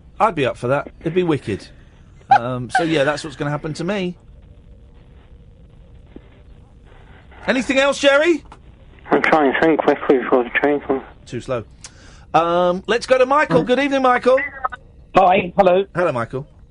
How are you? Do you know what? I'm all right. I'm hungry. I've got another day where I've not really got a lot on until tomorrow at 5 o'clock when I've got a sort of meeting about a job that won't come to anything because they never do. And then Thursday, Friday, then it starts getting really busy and really mental. Yeah. And then Sunday, I'm filming The Chase with Bradley Walsh. The Chase. Oh, fun. That'll be good. That'll be fun. It's a long old day. But that'll be fun. And then next week it's busy because the kids are still on holiday and my wife's working, so I'll be doing this and the kids and but I'm all right, Michael. What have you got for us? I called up earlier. I was excited about your enthusiasm for The Last Laugh in Vegas because I really loved it. It's one of my favourite TV shows I've seen on there for a long time. So it's nice to hear your enthusiasm. Oh, I love it! It's absolutely brilliant.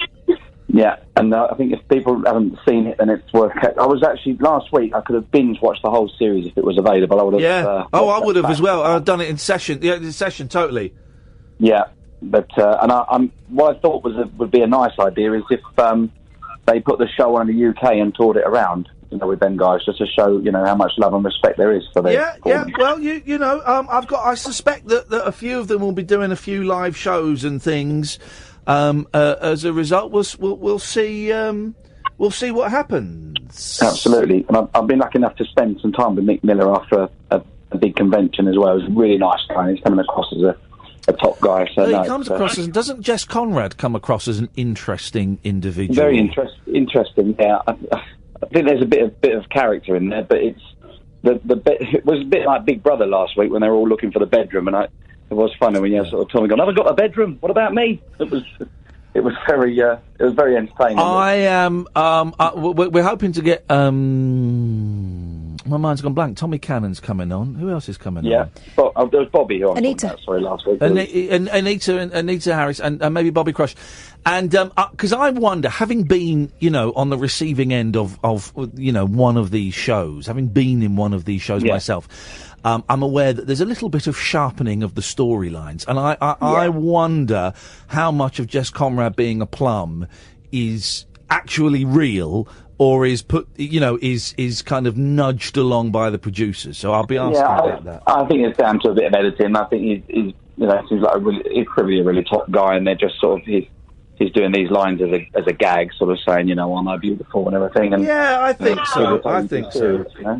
But it's really good, especially after seeing the car crash that ITV put on last week with the this singing thing where they have to get slightly better in a week. I don't know if you've seen that, but that was the worst. Oh, no, yeah, this thing... It was an April Fool. It's a programme for crap singers, and they've got a week to improve.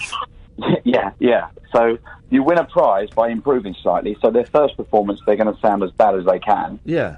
And then they go away for a week's training, but you see them come back straight on, and they're still terrible. But it was... I honestly thought it was an April Fool. I actually tweeted sort of that as a good April Fool, and then I saw it on last Sunday, and I couldn't believe it. I thought it was a joke, but I wasn't the only one who thought that as well. So it wasn't. Was this on BBC?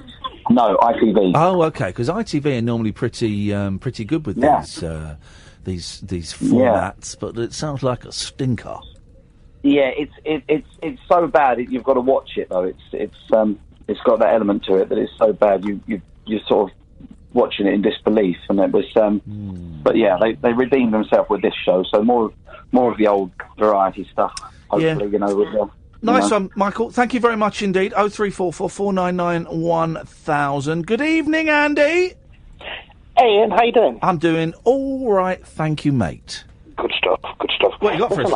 I'm just calling up to say a couple of thank yous. I'm doing all right, but you played a few weeks ago. You played Together We'll Be Okay, the theme tune from the Cannon Ball. Oh yeah, we played it last week. We played it tonight as well at the start of the show. It's a great song, isn't it? Honestly, I don't think it's possible to be down when you hear that song. There's just something about it that lifts you up. It's brilliant. It's a proper great old-fashioned theme tune. So thank you for that. The other thing is, I heard the Jeff Lloyd, Richard Herring podcast. The Hometown Glory. Yeah. A little while ago. That is superb. That is really... Yeah, I like Jeff Lloyd a lot. And I was messaging him today. And I know that he does this show where he interviews British comedians about where they kind of grew up and where they lived and stuff. And I'd not listened to any before, but I just saw that the last weekend, or maybe the weekend before, I can't remember, that Richard Herring was on. And I thought, I'll have some of this just to check it out. And I thought it was absolutely brilliant. I thought it was really, really good. Two interesting people just having a natter. So I've not checked out the rest of them yet, but I will go and have a little listen to them because I thought it was great. Well, the only other one that I've listened to is the Tom Allen one. I don't know if you know Tom Allen. No, I don't know Tom Allen. Okay. Tom Allen's a gay comedian. He does a podcast with a woman called Susie Ruffle, who, in my opinion, is going to be huge. Oh, yes. She's an amazing comedian. Yes. They do a podcast called Like-Minded Friends. Yes. And Jeff Lloyd interviewed him. He does a lot of stuff about mental health on it and whatnot. Yeah. But, yeah, really worth listening to. So thank you for that recommendation. Nice the other thing that I'm calling up for... Yes. is I love the Beatles. Oh. But I consider myself very much a casual fan of theirs. Wow. I've been to Matthew Street a few times. I always feel like there's something magical and spiritual. Even though I'm not a particularly spiritual person in the air there. Yeah. I've got a few best-of albums, and I love the whole kind of... But after hearing you and your passion about it, I kind of want to get a little bit deeper into knowing about them. So, where do I start? Okay, I need to ask you a few questions, and then I'm going to tell you exactly which album you need to get. Okay, good stuff. First of all, who is your second favourite Beatle? Oh, I would say George. Interesting. Okay. Which of these two songs do you prefer? Please Please Me or Lucy in the Sky with Diamonds? Lucy in the Sky with Diamonds. Okay, you need to get Revolver. I had another dozen questions, but those first two, they go straight to, you need to go and buy Revolver. If I'd have said Paul as my second favourite Beatle, would your answer still have been the same? I would have, no, the answer would have been Abbey Road. So I need to get both of them, really? Yeah, go and get Revolver and go and get Abbey Road, and you will phone me up and thank me. I like Rubber Soul. Sweet. Rubber Soul's also excellent. But no. Yes, it is. But those questions specific. It's a very, very complex formula that's taken years of research, and the answers there were for everyone to see. You can see all the workings out online. It was it's Revolver, and it is Abbey Road. That's what he needs to go for. And if I'm on Amazon and they do this, people who have bought this might like this, then Kath, just for you, I might get Rubber Soul as well, okay? Yeah, do it. Rubber Soul's great. I always, I think that Rubber Soul and Revolver, they do go hand in hand, but you've got to listen to them. If you're going to do that, if we're going to get 3 albums, you might as well just buy all of them, for Christ's sake. But if you're going to get those 3 albums, you've got to listen to them in that order. That is a rule. You've got to listen to Rubber Soul, then Revolver, then Abbey Road. Sweet. And I'll be listening back to this on YouTube to make sure I get the order right. Yeah, make sure you do, buddy, otherwise I'll come around and give you a bunch of 5s. So when I've heard them, nice one, I'm mate. calling you back and saying thank you. Take good care, guys. Thank you, Andy. Ta-ta. Imagine if he phoned us up and he went, you owe me 30 quid, because I bought those albums and they sucked. Oh, no, you can't say that. Yeah, they sucked. Yellow Submarine and Octopus's Gut, they sucked. I Want You, She's So Heavy in the End medley. Jesus. 03444991000. I'm Iain Lee. This is the Late Night Alternative on Talk Radio. It's electric. It's eclectic. It's always rule-free. It's the Late Night Alternative with that man, Iain Lee. On Talk Radio. So the Periscope on YouTube is down. There's problems with the Wi-Fi or something. I don't know. So you have to listen. Like the olden days on DAB, you could download the app, or you could go to talkradio.co.uk. Or you could go and watch So This Happened, which is this show that I made today. You can do anything now. Because Limmy's homemade show, which went out on the actual BBC, he did it all himself. Now, he's brilliant, because he used to be a computer programmer, and he's a music... So he's spot on, and he knows all of the tricks that cameras can do and all of the editing. He knows all of that stuff. So you'd expect something high quality from him. But I'm an idiot, right? And I don't know all that stuff. And I've worked it out by... I know like a little bit of stuff, but I don't think I had my camera up to its optimum... I don't think I had it at 1080p or 4K or anything like that. I don't think I was doing that. I think it was quite a low res. But I managed to knock together a 7-minute show in 3 hours by guesswork and Google and watching YouTube videos. That's so you can do anything. You can do anything these days. And the thing I've made is not broadcast quality. You can put that on the telly, but for a YouTube channel, it looks all right. It looks like I'm in a slick studio. It's not. I just Googled studio for green screen and saw a picture and went, I'll have that one. And I just nicked the picture. Didn't nick the picture. They said you can use it for things, but I just grabbed it and put it on in the background. And then superimposed stuff.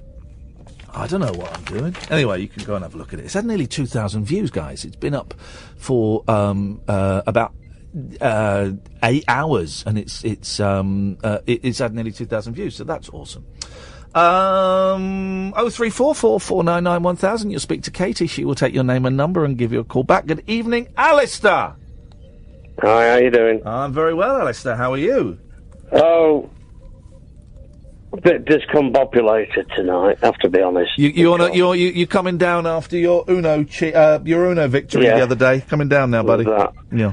But I was watching on YouTube earlier, your show. Yes. And then that broke. Well, that broke. The YouTube was not working. I lost picture. Yes.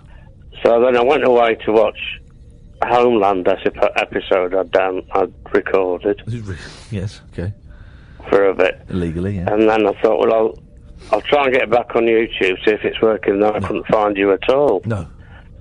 So I thought, well, I'll have to try and get you on the radio app I've got, which I did. Okay. And then I finally got through, so here I am. Wow, gosh, that's a long way of saying hello. Hi. Good evening. What a Wait a minute, so just because you couldn't watch us on YouTube, you went and watched Homeland?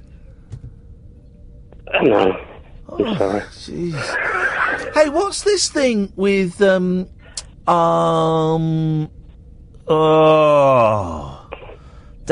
there a man called David Morrissey? Yes. What's this thing with the man called David Morrissey called City?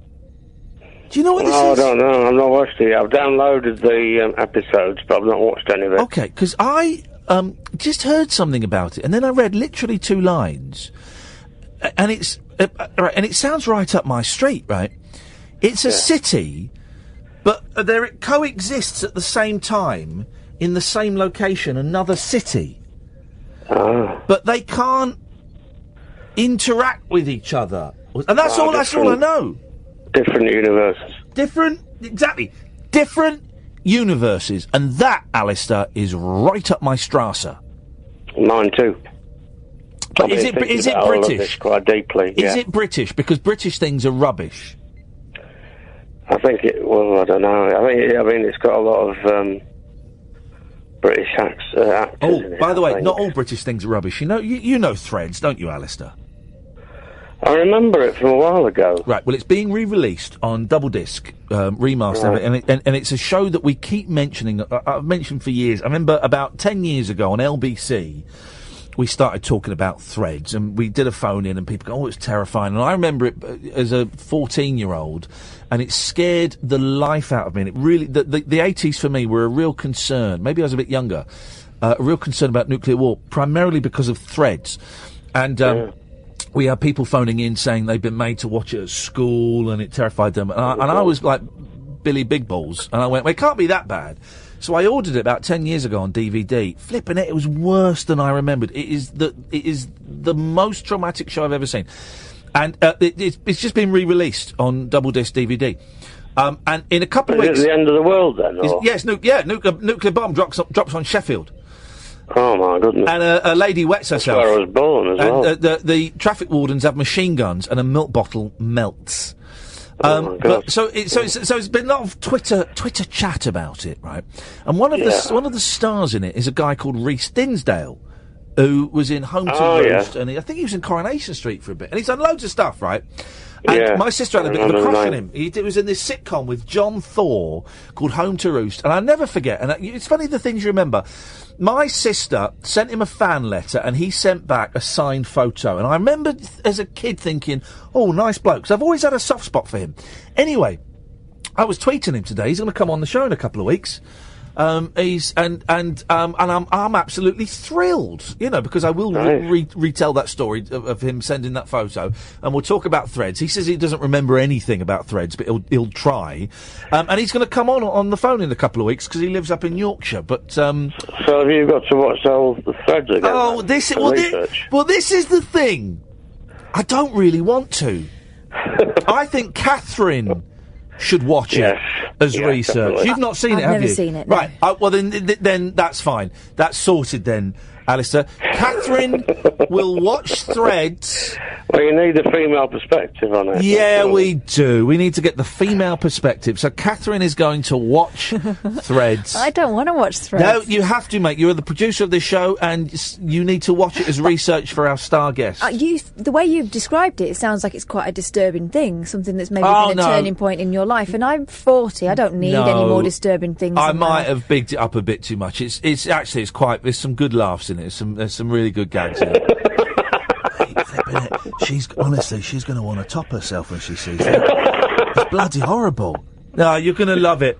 The bit where the government people that you think that... Anyway, you're going to love it. Well, look, if you say that, you're my friend. You wouldn't make me watch something that was going to ruin my life, would you? Traffic wardens with gas masks and machine guns. No, mate, I wouldn't do that to you, Catherine. But yeah, I think you should watch it as a little bit of social, a little bit of research for our star guest, Rhys Dinsdale, coming on in a couple of weeks. Yeah, I bet you were being a wuss about it anyway. I probably was.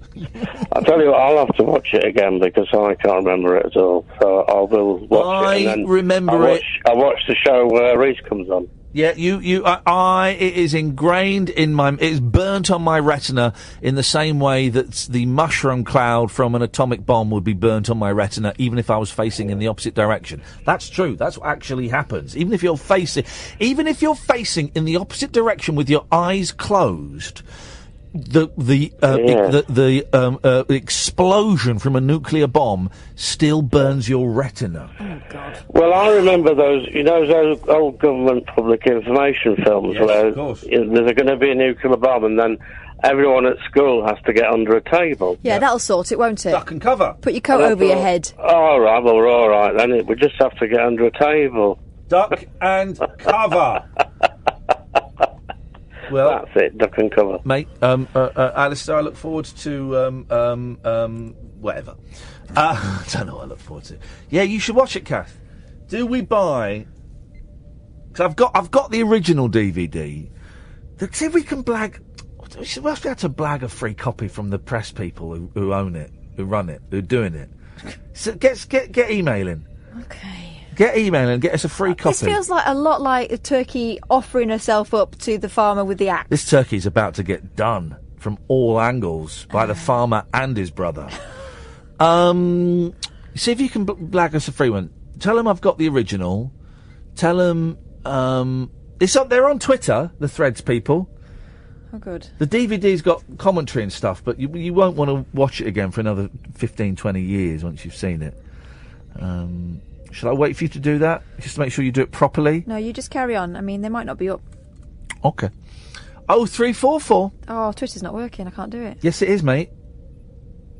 Do it. Yes, it is. It was working. Don't be an idiot. 0344 499 1000 is the telephone number. If you want to give us a call. I'm half hungry. Getting hungry, man. Getting really, really hungry. Oh, I can't find it. Yes, you can.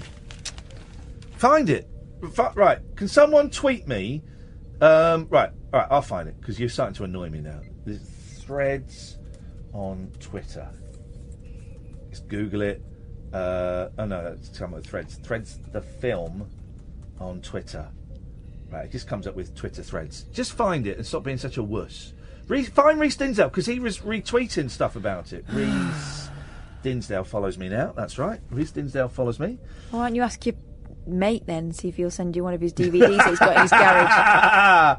Oh, man alive. Hang on a minute. I'm going to find this, because now you're getting on my wick.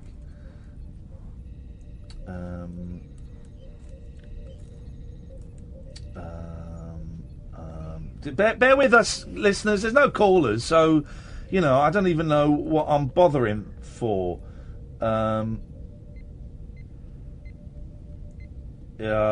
It's right. Okay. I've found hashtag Threads remastered. Hashtag you should be doing this, and I've got no callers, so. Hashtag. Well, ask yourself why. So you're talking about this horrific film. It's not. It's a romantic comedy. Anyway, good luck with that. Good luck with that. I'll carry on doing the show. So 0344 499 1000 is the telephone number. Just for about 2 or 3 minutes there. It broke down. The show broke down just in the same way that YouTube and Periscope have collapsed. The show collapsed a little bit, and you wouldn't get that on any other radio station. A show actually coming off of the tracks. Imagine, off of the rails. Baffled holidaymakers, and they've got a picture of some kids under a blanket eating a sandwich, so they must be baffled. Baffled holidaymakers were stranded when a meet and greet company failed to bring their cars back to the airport. Meet and greet companies. We've had that. They are the faff. So you don't call the meet and greet company until you've got your luggage. Okay, well, when I do that, how come I end up waiting for 30 minutes for my flipping car to turn up? You chancers. Baffled holidaymakers were stranded when a meet and greet company failed to bring their cars back to the airport.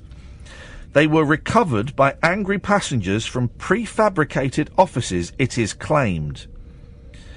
And the cars themselves were found abandoned in country roads, laybys, outside a pub, and on the farm. Families arriving home to Bristol Airport. There's an airport in Bristol? I'm always amazed that there are airports that aren't Gatwick, Heathrow, Stansted, or London in England. Right? I know Glasgow and Edinburgh have airports. Is there an airport in Wales? Probably. There's probably a Cardiff airport. Maybe even a Swansea airport. There's airports everywhere.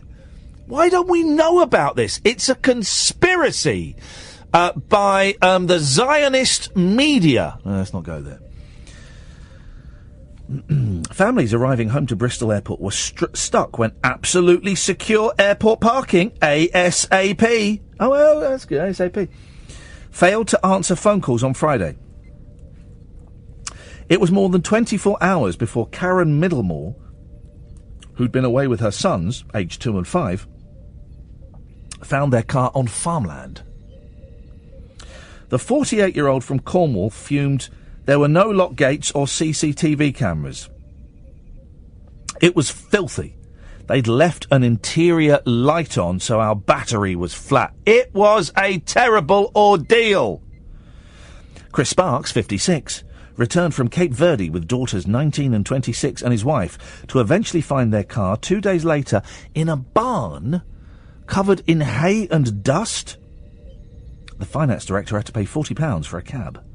When he went to the firm's offices on Sunday, he found people desperately looking for keys. He said it was a shambles and wasn't secure at all. I like the way this company's run.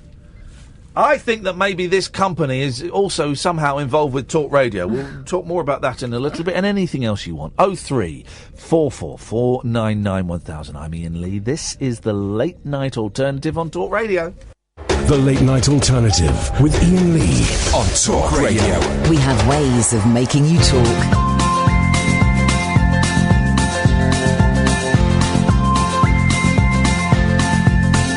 There's a voice that keeps on calling me down the road. That's where I'll always be. Every stop I make a new friend. Can't stay for long, just turn around and I'm gone again. Maybe tomorrow I'll wanna settle down. Until tomorrow I'll just keep moving on down this road that never seems to end. When new adventure lies just around the bend. So if you wanna join me for a while, just grab your hat, come travel light, that's old style. Maybe tomorrow I'll wanna settle down. Until tomorrow, the whole world is my home. So if you wanna join me for a while, just grab your hat, come travel light, that's old style. Maybe tomorrow I'll wanna settle down. Until tomorrow, I'll just keep moving on.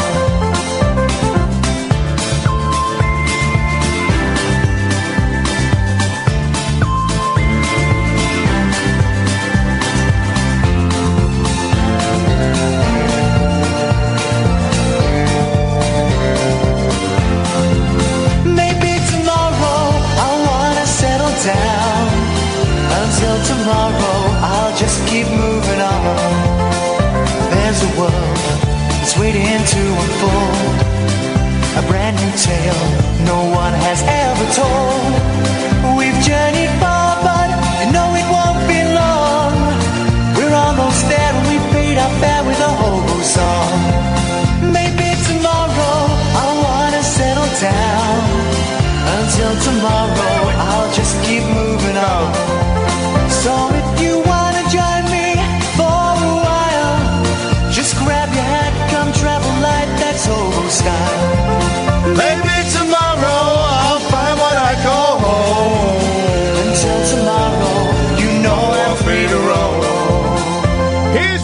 do for the last hour of the show, Katie, relaxez-vous, s'il vous plaît. That's French for just chillax. We're going to take calls straight to air for the last hour of the show. Phone's a little bit quiet tonight, and that's fine. I started saying "and" in the same way that Ringo Starr says it, and that's fine. So what we will do, call straight to air. You can phone in about anything, say anything you want, do anything you want to do. Don't swear, don't be libelous.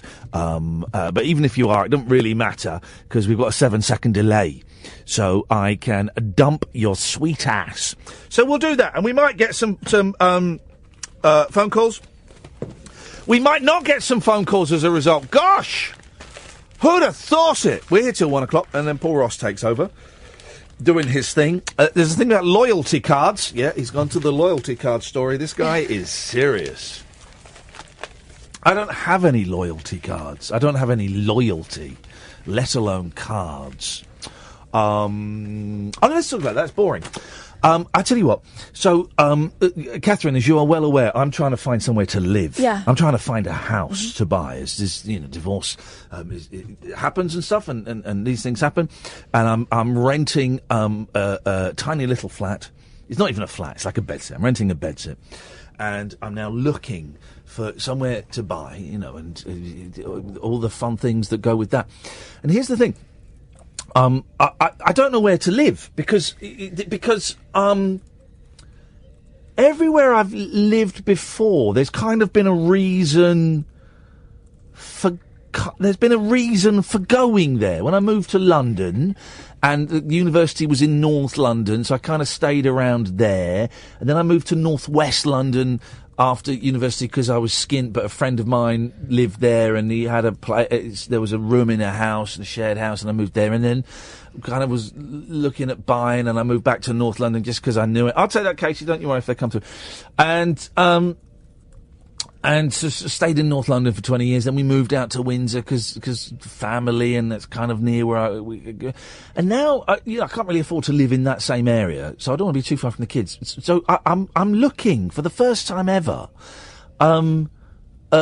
sort of places that I can afford. I'm looking everywhere. I'm looking all over the shop because I don't know how you do it. It's not as if I'm moving somewhere because my job has taken me there.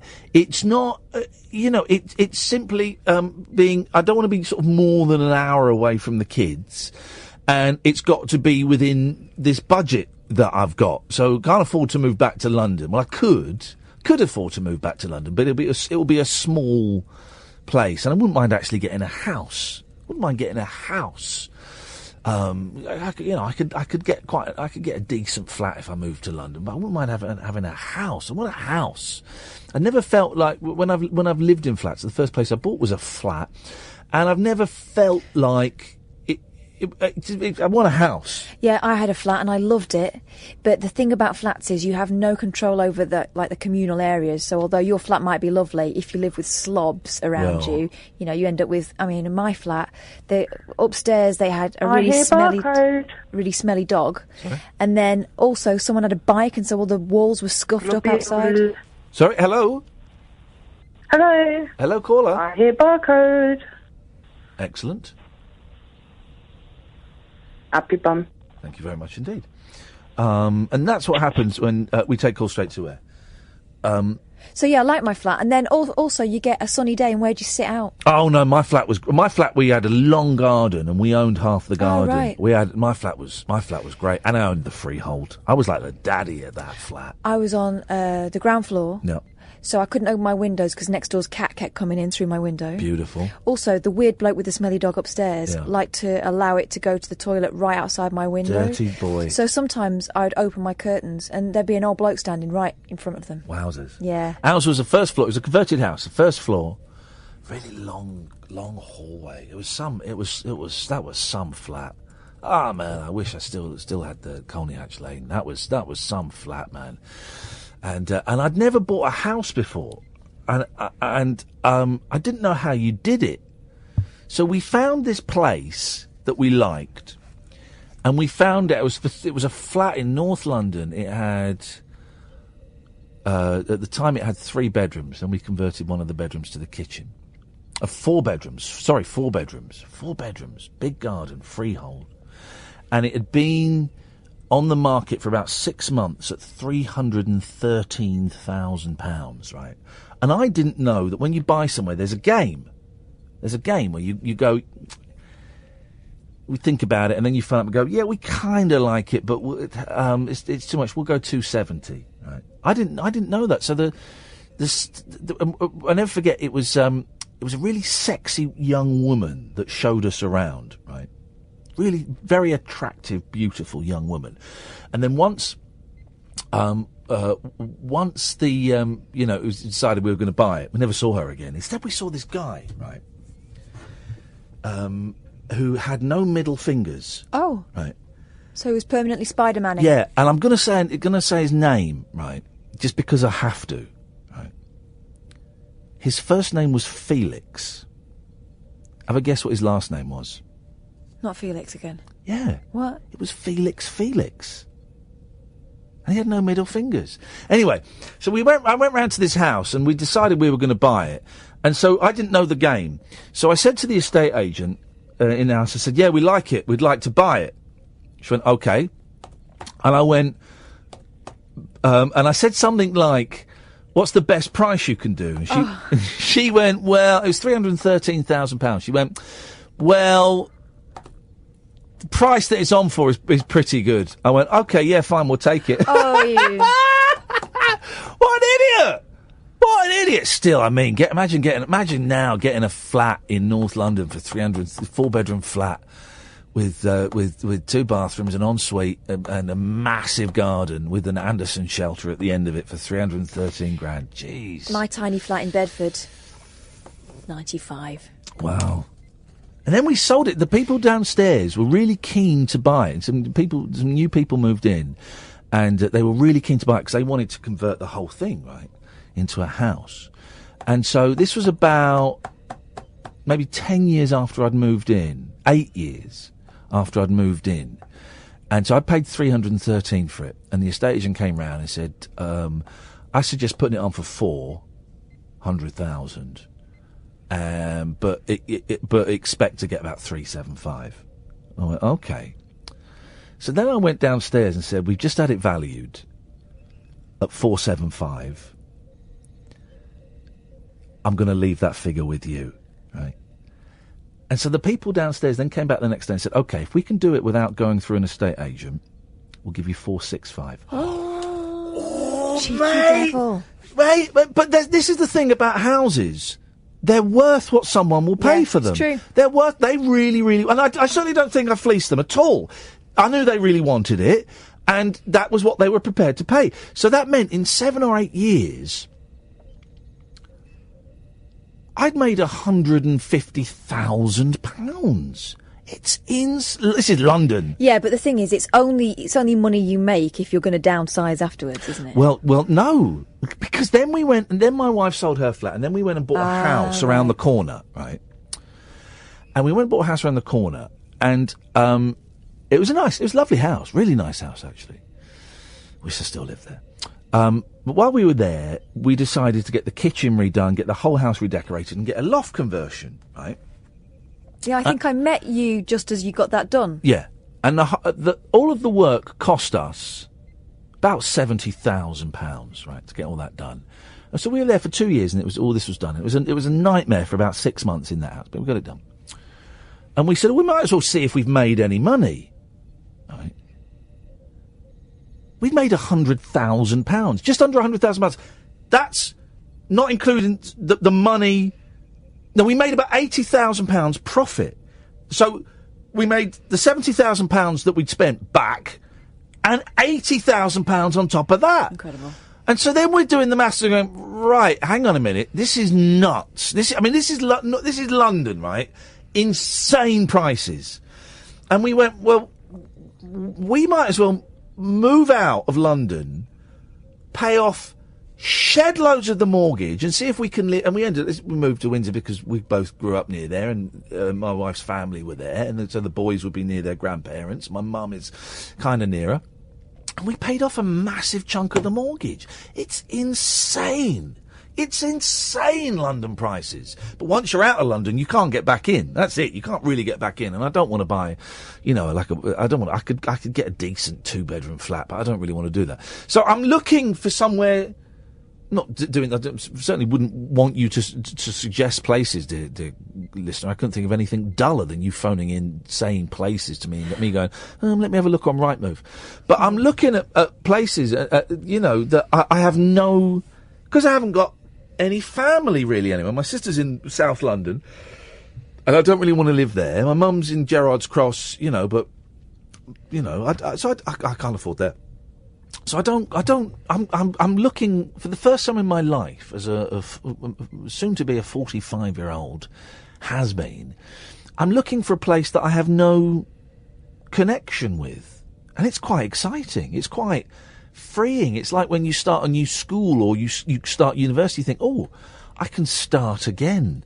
I can, pretend my name isn't Ian Rugby. I can pretend it's Ian Lee, and it's that kind of vibe going on.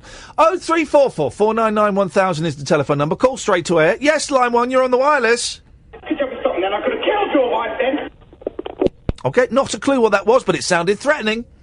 Experience the unconventional, Evening, boys. the unpredictable, and the completely unorthodox. Exactly. With rule-free Ian Lee. The Late Night Alternative with Ian Lee. I've got no internet for the last 4 days. On Talk Radio.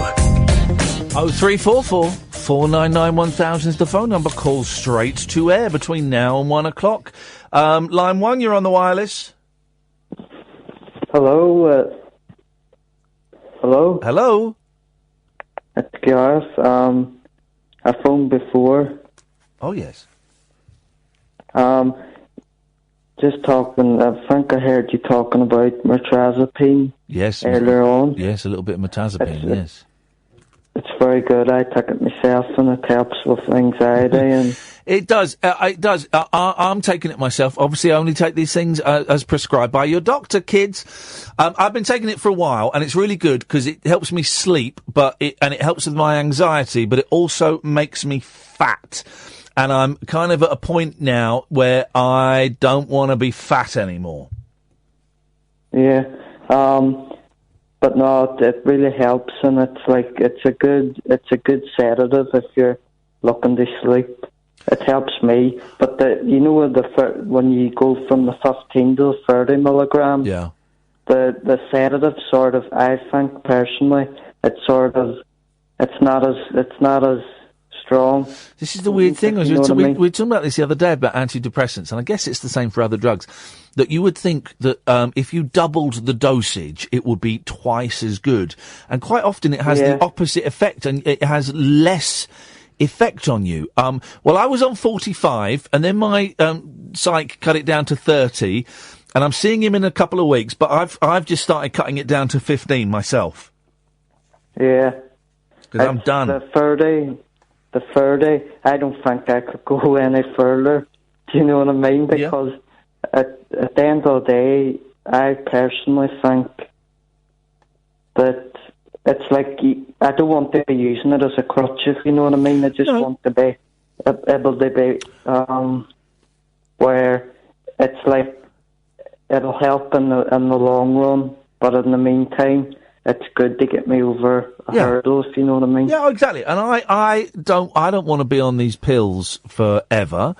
And, and I'm sort of testing the waters at cutting down, again, following my doctor's suggestions, apart from this cut from 30 to 15, and that's sort of in the last 3 days, and that's, that's kind of my thing, and he might tell me off about it. I suspect he won't, but, we'll see. But yeah, but again, these things don't work for everybody, it's like tried and tested, Yeah, you got to see what works for you. And how are you doing at the moment? You okay? Yeah, it's just, it comes in waves, really. It's like, one day's good, and the next it can be just as bad. Yeah. It's like the intrusive thoughts, or what I call it, they can be the hardest to cope with. But it's I don't know if you've ever felt it, but it's anxiety playing tricks with the mind. Yeah. The thoughts I'm kind of okay now, because I was told that, you know, you can't control your thoughts, so if you have a really shitty thought, you know, recognise it's there, accept it, and then just wait for it to move on. For me, it's the feelings more than the thoughts. It's the feelings. Yeah, the urge, it's like you feel like a massive panic out of nowhere, like as if, it feels as if you're doing this is what I think anyway, you're doing your day-to-day thing and it can just knock you for six out of the blue. Isn't it though? Isn't it? Well, listen, keep on keeping on, brother. Thanks very much. Just talk to you later. Bye. Thanks, man. Take care. Let's go to line 2. 2, you're on the wireless.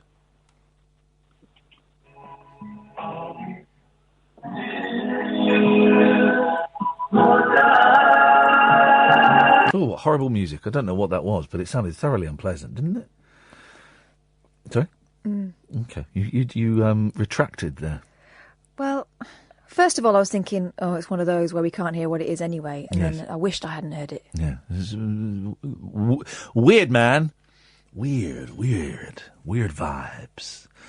03444 991 is the telephone number. If you want to give us a call straight to air.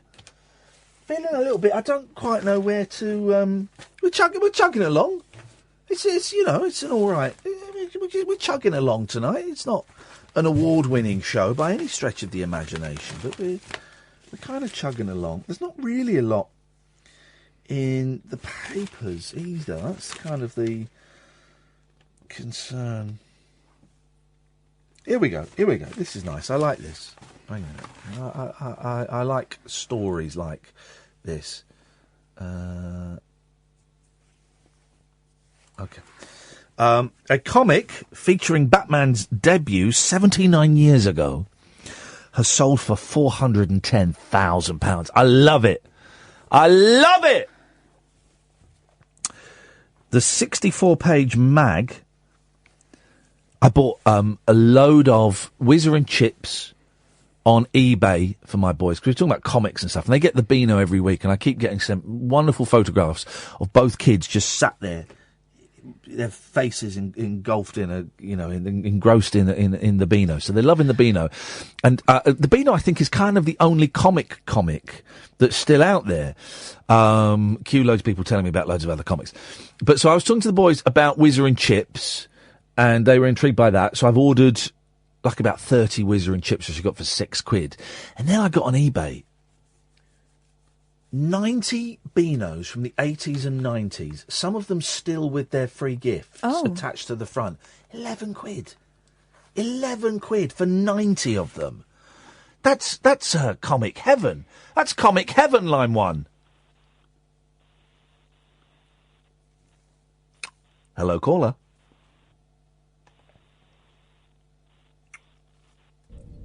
There's someone there. Hello, caller. Your phone number ends 2647. I'm intrigued. We'll wait.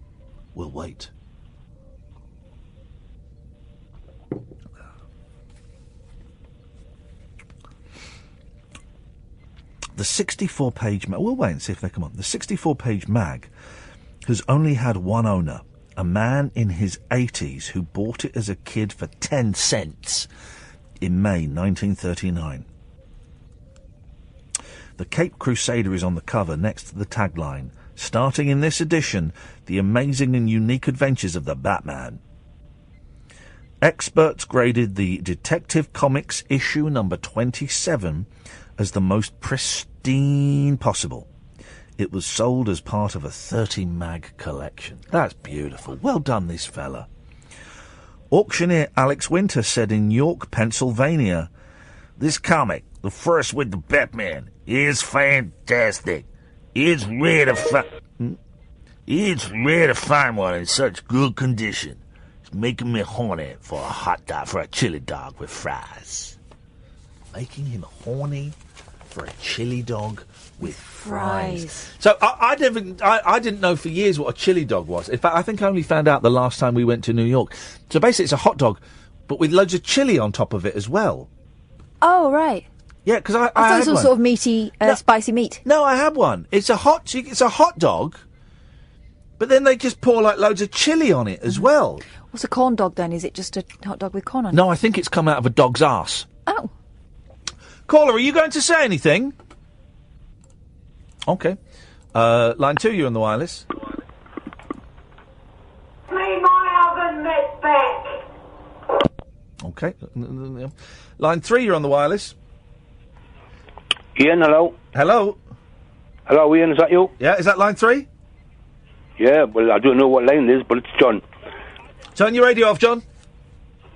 Hold on, I haven't got... Wait, it's my headphones. Right, well, yeah, don't get smart with me, sunshine. Something's on, switch it off. Is that okay? Yes. No, I can hear it. Right. No, that's a TV. Right, why have you got the TV on when you're listening to the radio? That's just a habit, I think. That is bad manners. That's bad manners. How rude. Well, no, not to you. It's just to the people that's watching the TV now. Turn the telly on, Kath. Turn the telly on, please. Yeah. Turn the telly on while John's talking. Turn the telly on. Get the volume up. And let's watch something. Let's see if John likes it. Us watching the telly whilst we should be listening to him. Let's just see. Crack on, sunshine. Let's just see if... Oh, hang on a minute. These tellies are actually quite complicated to work. Go. Right. No. There we go. No, you're in the menu, changing the channel now. No, that's set in the picture mode. Yeah. But crying out loud. Get out of that. Okay. Picture mode is natural. Yeah. Right. Can't press anything. Right. So switch it off and switch it on again. Can't even switch it off. Jesus. Right. Hang on, right, it's off. Oh, bloody hell. Sorry, John, I do apologise. We'll be with you. That's no problem, I just... Go to the right. Go to the right. TV's... Yeah, adjust... Yeah, OK, go... God's sakes. All right, it's not going to work, John. What have you called in for? Well, that's a shame, though. That was going to be rude. Oh. You know, the last time I called you was a little bit morbid. Oh, yeah. I was talking about picking up this lead coffin and stuff. Yeah. Oh, yeah, yeah. So I would just like to keep it on the same theme. Oh, yeah. I don't know if I read... Yes. Sorry, I don't know if I read somewhere or even heard you. Did you mention sometime about, like, in olden days, for you rather, where they used to put the bodies in the front room? I didn't mention that, but yes, they do. Yeah, well, some places. Anyway, right. Well, when I was under 11 when I first heard about my granddad dying. Yes? Because my mum picked us up from school and Look at Gordan Ramsey sniffing a jar of peanut butter. What's the date on this? Oh, that's great, aye. He's sniffing peanut butter. Old peanut butter. Sorry, carry on. Lovely peanut butter. I hate peanut butter. How do they milk a peanut to get butter? They milk it. Toast. It's great on toast. No, it's disgusting. Honestly, I like peanuts, but I don't like anything else with... I don't like chocolate with peanuts. I don't like peanut butter. I don't like anything like that. It's disgusting. I love it. Well, I like the chunky peanut butter, you know? Yeah, that's my favourite. Great, isn't it? He's going through... I've never watched this. Gordan Ramsey, right? Basically, what the F is that? There's a shrimp... Unbelievable. Bloody hell. I'm going to do it. Unbelievable. Bloody hell. So he's going through a dirty kitchen. Do you have a minute, please? Yes, sir. Thank you. I'm Gordan Ramsey. He's going to tell her off. Chappie, can I have you for 1 minute, please? This fridge is an absolute mess. I have never seen that, ever. I want to know, what the hell are you doing? Something must have spilt. Something must have spilt? Can you stop bullshitting for once and just try to get real? Where are these from? Just out of interest. Those are fresh potatoes. Oh, no. They are not today. No, they're not fresh today. Just touch that. What is that? Feels like sputum. Have you any idea what happens to sauce when it's covered and it's hot? Tomorrow morning it's what?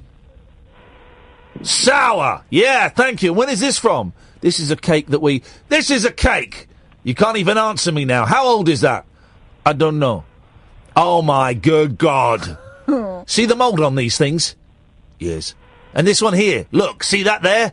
Ooh, you stop. You're not getting anything. 86 it. Come here. Now have a look down there. What do you see? Mould. Mould? And you want me to let you take something else out of here now? F off! Gordan Ramsey saying it like it is. Sorry, John, what were you saying? That's what he does. That's exactly what he does. I've met Gordan. He's a nice bloke. I'm not going to go back to my other story because I just thought, I'd just tell you that I caught on to this Dave thing. Yes. If Dave rings you tonight and says he's a first-time caller, I absolutely believe it. Okay, thanks very much indeed for that input. I think John was about to tell us a heartwarming story about his granddad being dead, and we nixed that. Shall I turn the telly off? Yeah, because I don't like having the telly on in the studio. And we've got 3 TVs in front of us. And then there are a couple of other TVs that have got their back to us, but I can see their reflection in the glass. So all the other shows, as far as I know, most of the other shows have the TVs on because they are kind of news. It's getting very hot as well. Can you turn the aircon down? They are kind of news led, so they need to know, immediately what's going on. And I've never been able to do a radio show with the TVs on, and it was happening then. I just couldn't take my eyes off it.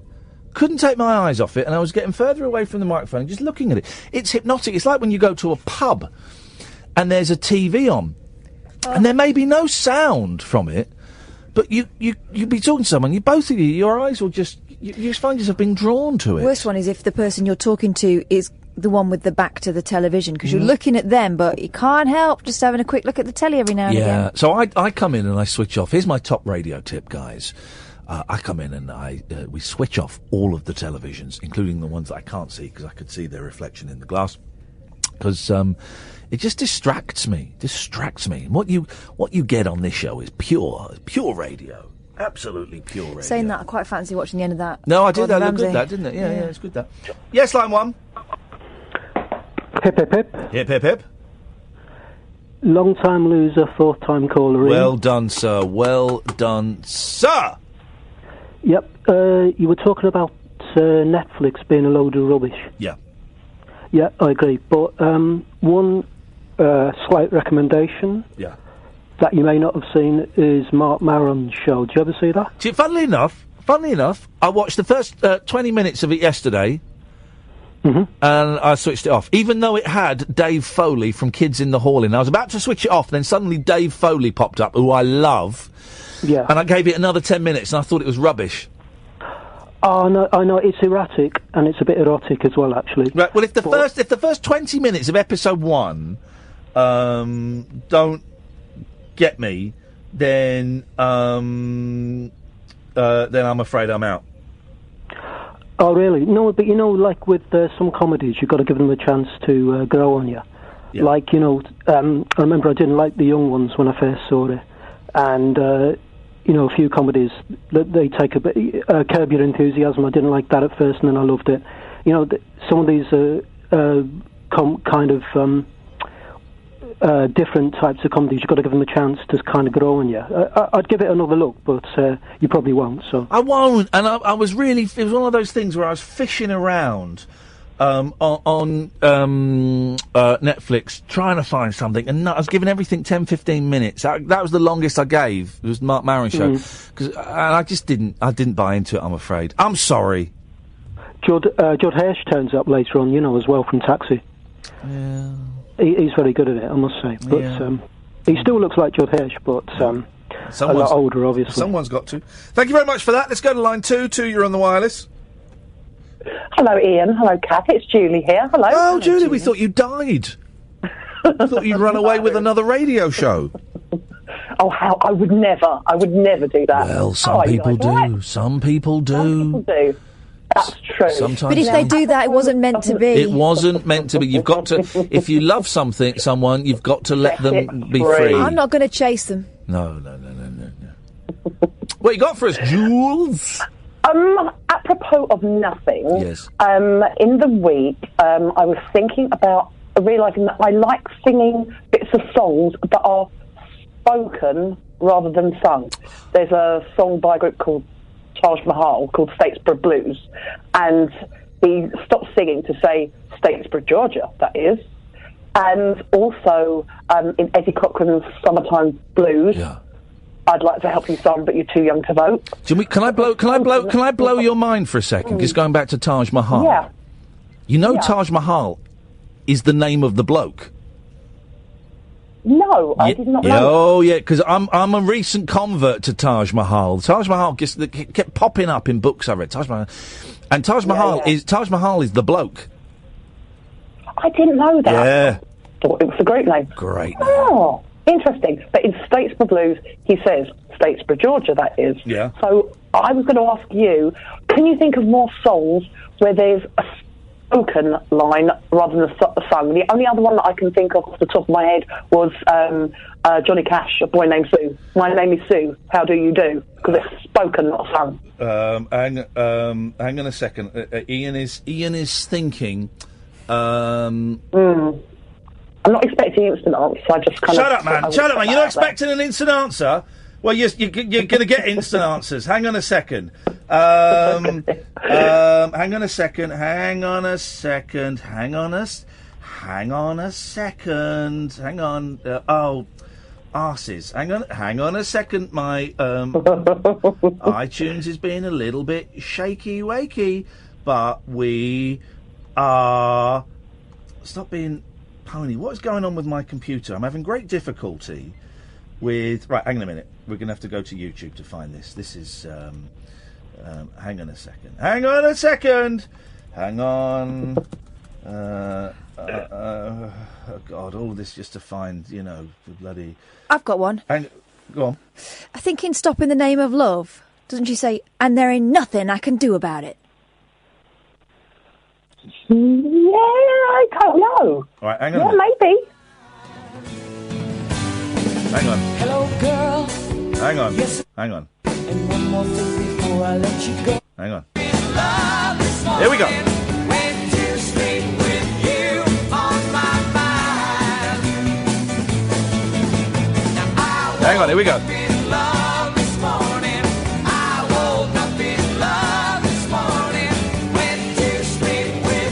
No, it's the wrong song. Hang on. Hang on. Hang on. But I think it's a good one because it's not something that you can cheat by looking up words that appear in songs. You've just got to know the song. Hang on. Oh, Jesus.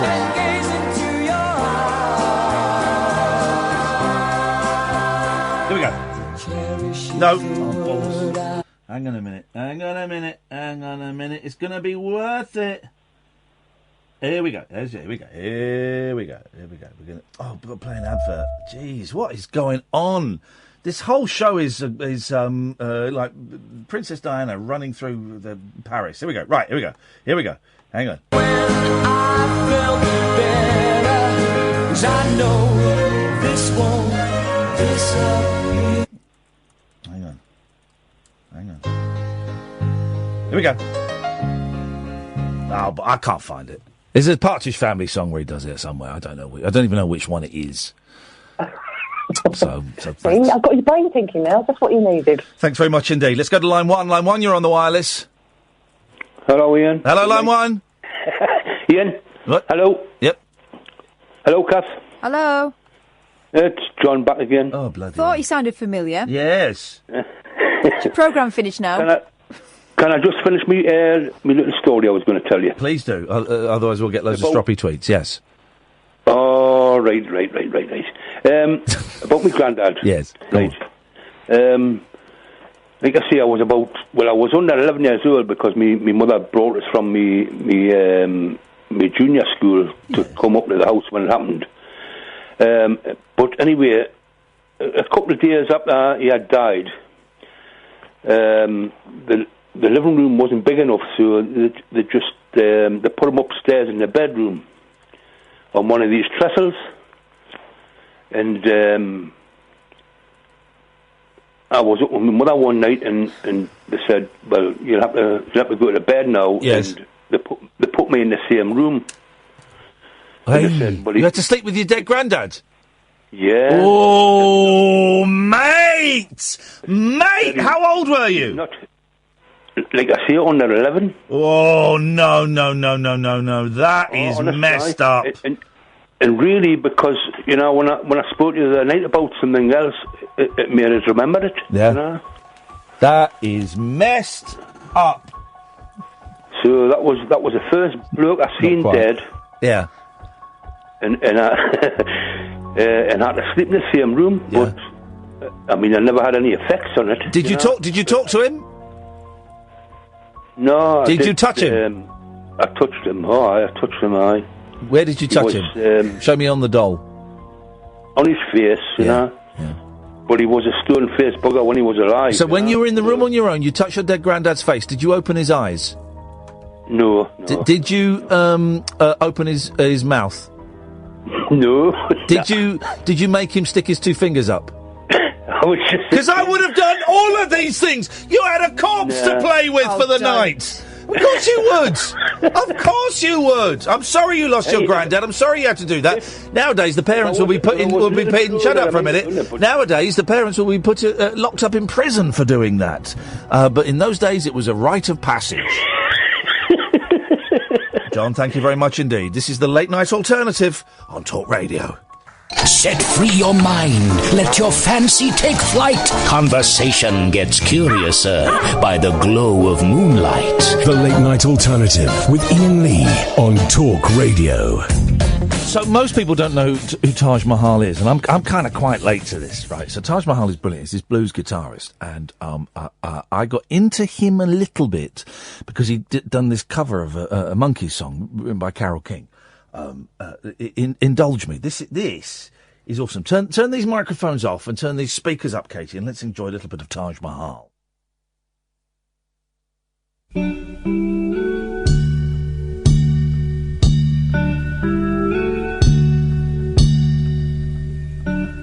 Though you played and loved and lost, and sorrows turn your heart to frost, I will melt your heart again. Remember the feeling as a child when you woke up and the morning smile. It's time, it's time, it's time. You felt like that again. There is just no percentage in remembering the past. It's time you learn to live again and love and last. Come with me, leave your yesterday behind, and take a giant step outside your mind. You stare at me with disbelief. You say for you there's no relief, but girl, I swear it won't do you no harm. Don't sit there in your lonely room, just looking back inside that gloom. Mama, that's not where you belong.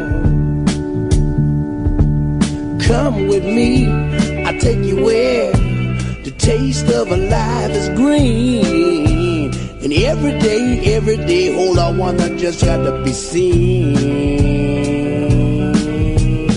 Come with me, leave your yesterday behind, and take a giant step outside your mind. Though you played with love and lost, and sorrows have turned your heart to frost, I will melt your heart again. Remember the feeling as a child when you woke up in the morning smile. It's time, it's time, it's time. You felt like that again. There is just no percentage in remembering the past. It's time you learn to live again and love and laugh. Come with me, leave your yesterday behind, and take a giant step outside your mind.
though? He's about 26, 27 when he sings that. He sounds like an old man, which is what he is now. It's Taj Mahal. And I don't know very much about him. I've got that album, which I think is called Giant Step. And if I remember, it's like a sort of blue, there's a lot of sky, and it's him sat on a porch, I think, is on the cover.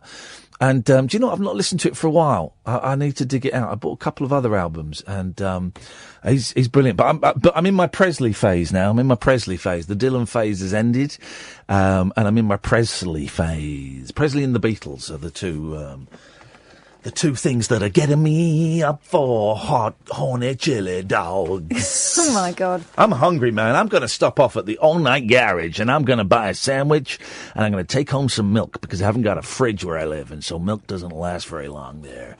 I got up this morning to make some porridge, but the milk had gone lumpy. Oh, no. It'd actually gone lumpy. Disgusting. Yeah, and I hadn't even had it did that when I had the heating on, but now it's just because it's like warm, so you got milk for like 12 hours. Can you not do the student thing and stick it in a plastic bag out the window? Well, no, but it's warm now. It's warm, warmer, so there's no benefit to that. Line 1, you're on the wireless. I'm in my Presley phase now. Okay, you're too slow. Oh, you're too slow. Oh, you're too slow. Gutted. You're gutted. So you're too slow. You're too slow. Your moment came and your moment went, and you're too slow. Too slow. We're taking calls straight to air. Just, because, I don't know why. For fun. For the S and G's. The secret of a man's happiness? It's outdoing mum and dad. Oh, no, I tell you what, there's this, hang on, no. Yes, line 1, you're on the wireless. Hello, it's Birmingham Blackman here. How you doing? What was your name, caller? It's Birmingham Blackman. Birmingham Blackman? Batman. Birmingham Batman. Okay, right, we can follow that path. Hello, Birmingham Batman. Hi there, Ian. I think you're great, and I like Kath too, because I think she's very funny. She is very funny. And I think you're great, Birmingham Batman, even though I've never heard of you.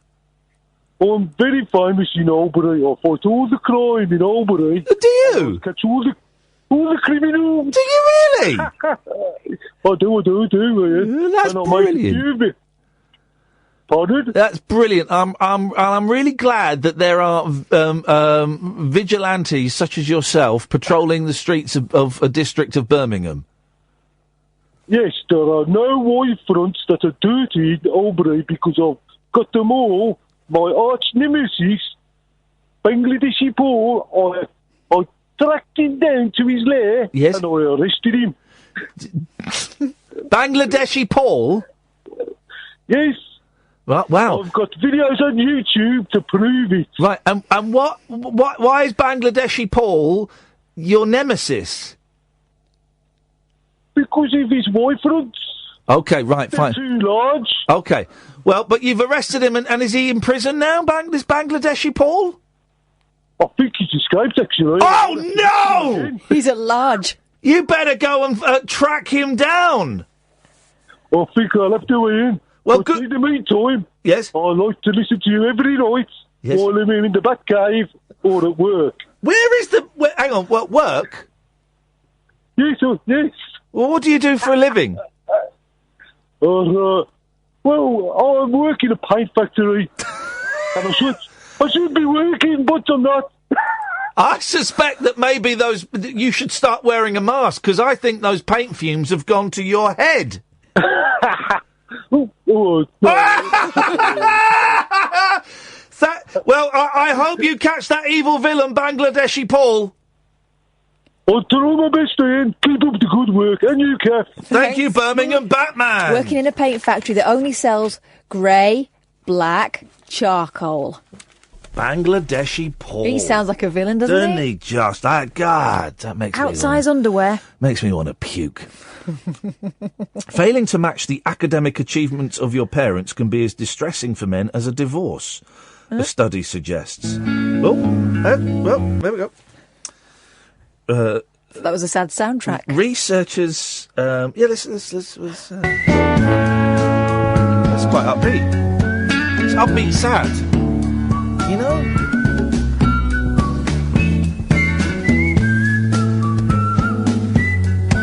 most amazing thing I've ever heard in my life. It's upbeat sad. What? The whistling's not much cop, is it? No, the whistling's a little bit out of tune. Oh, someone likes it.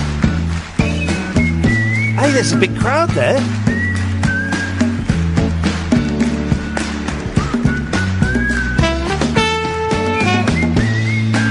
What the hell? This is brilliant! I mean, the whistling is absolutely shocking. It's awful.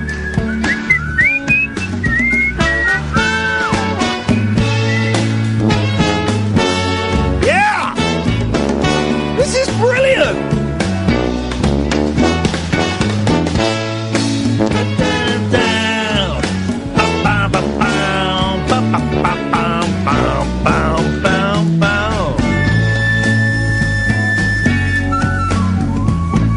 Jazz flute.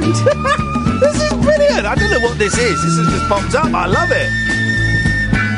This is the new theme tune for the show. Is it not your man Taj Mahal?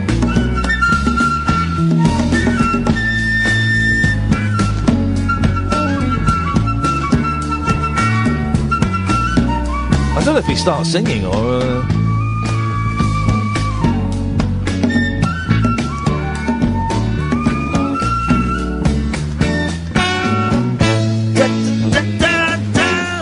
Great!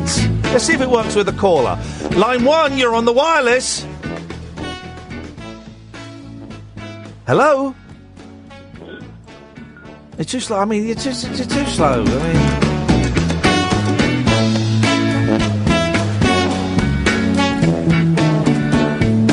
Well, on that bombshell, I mean...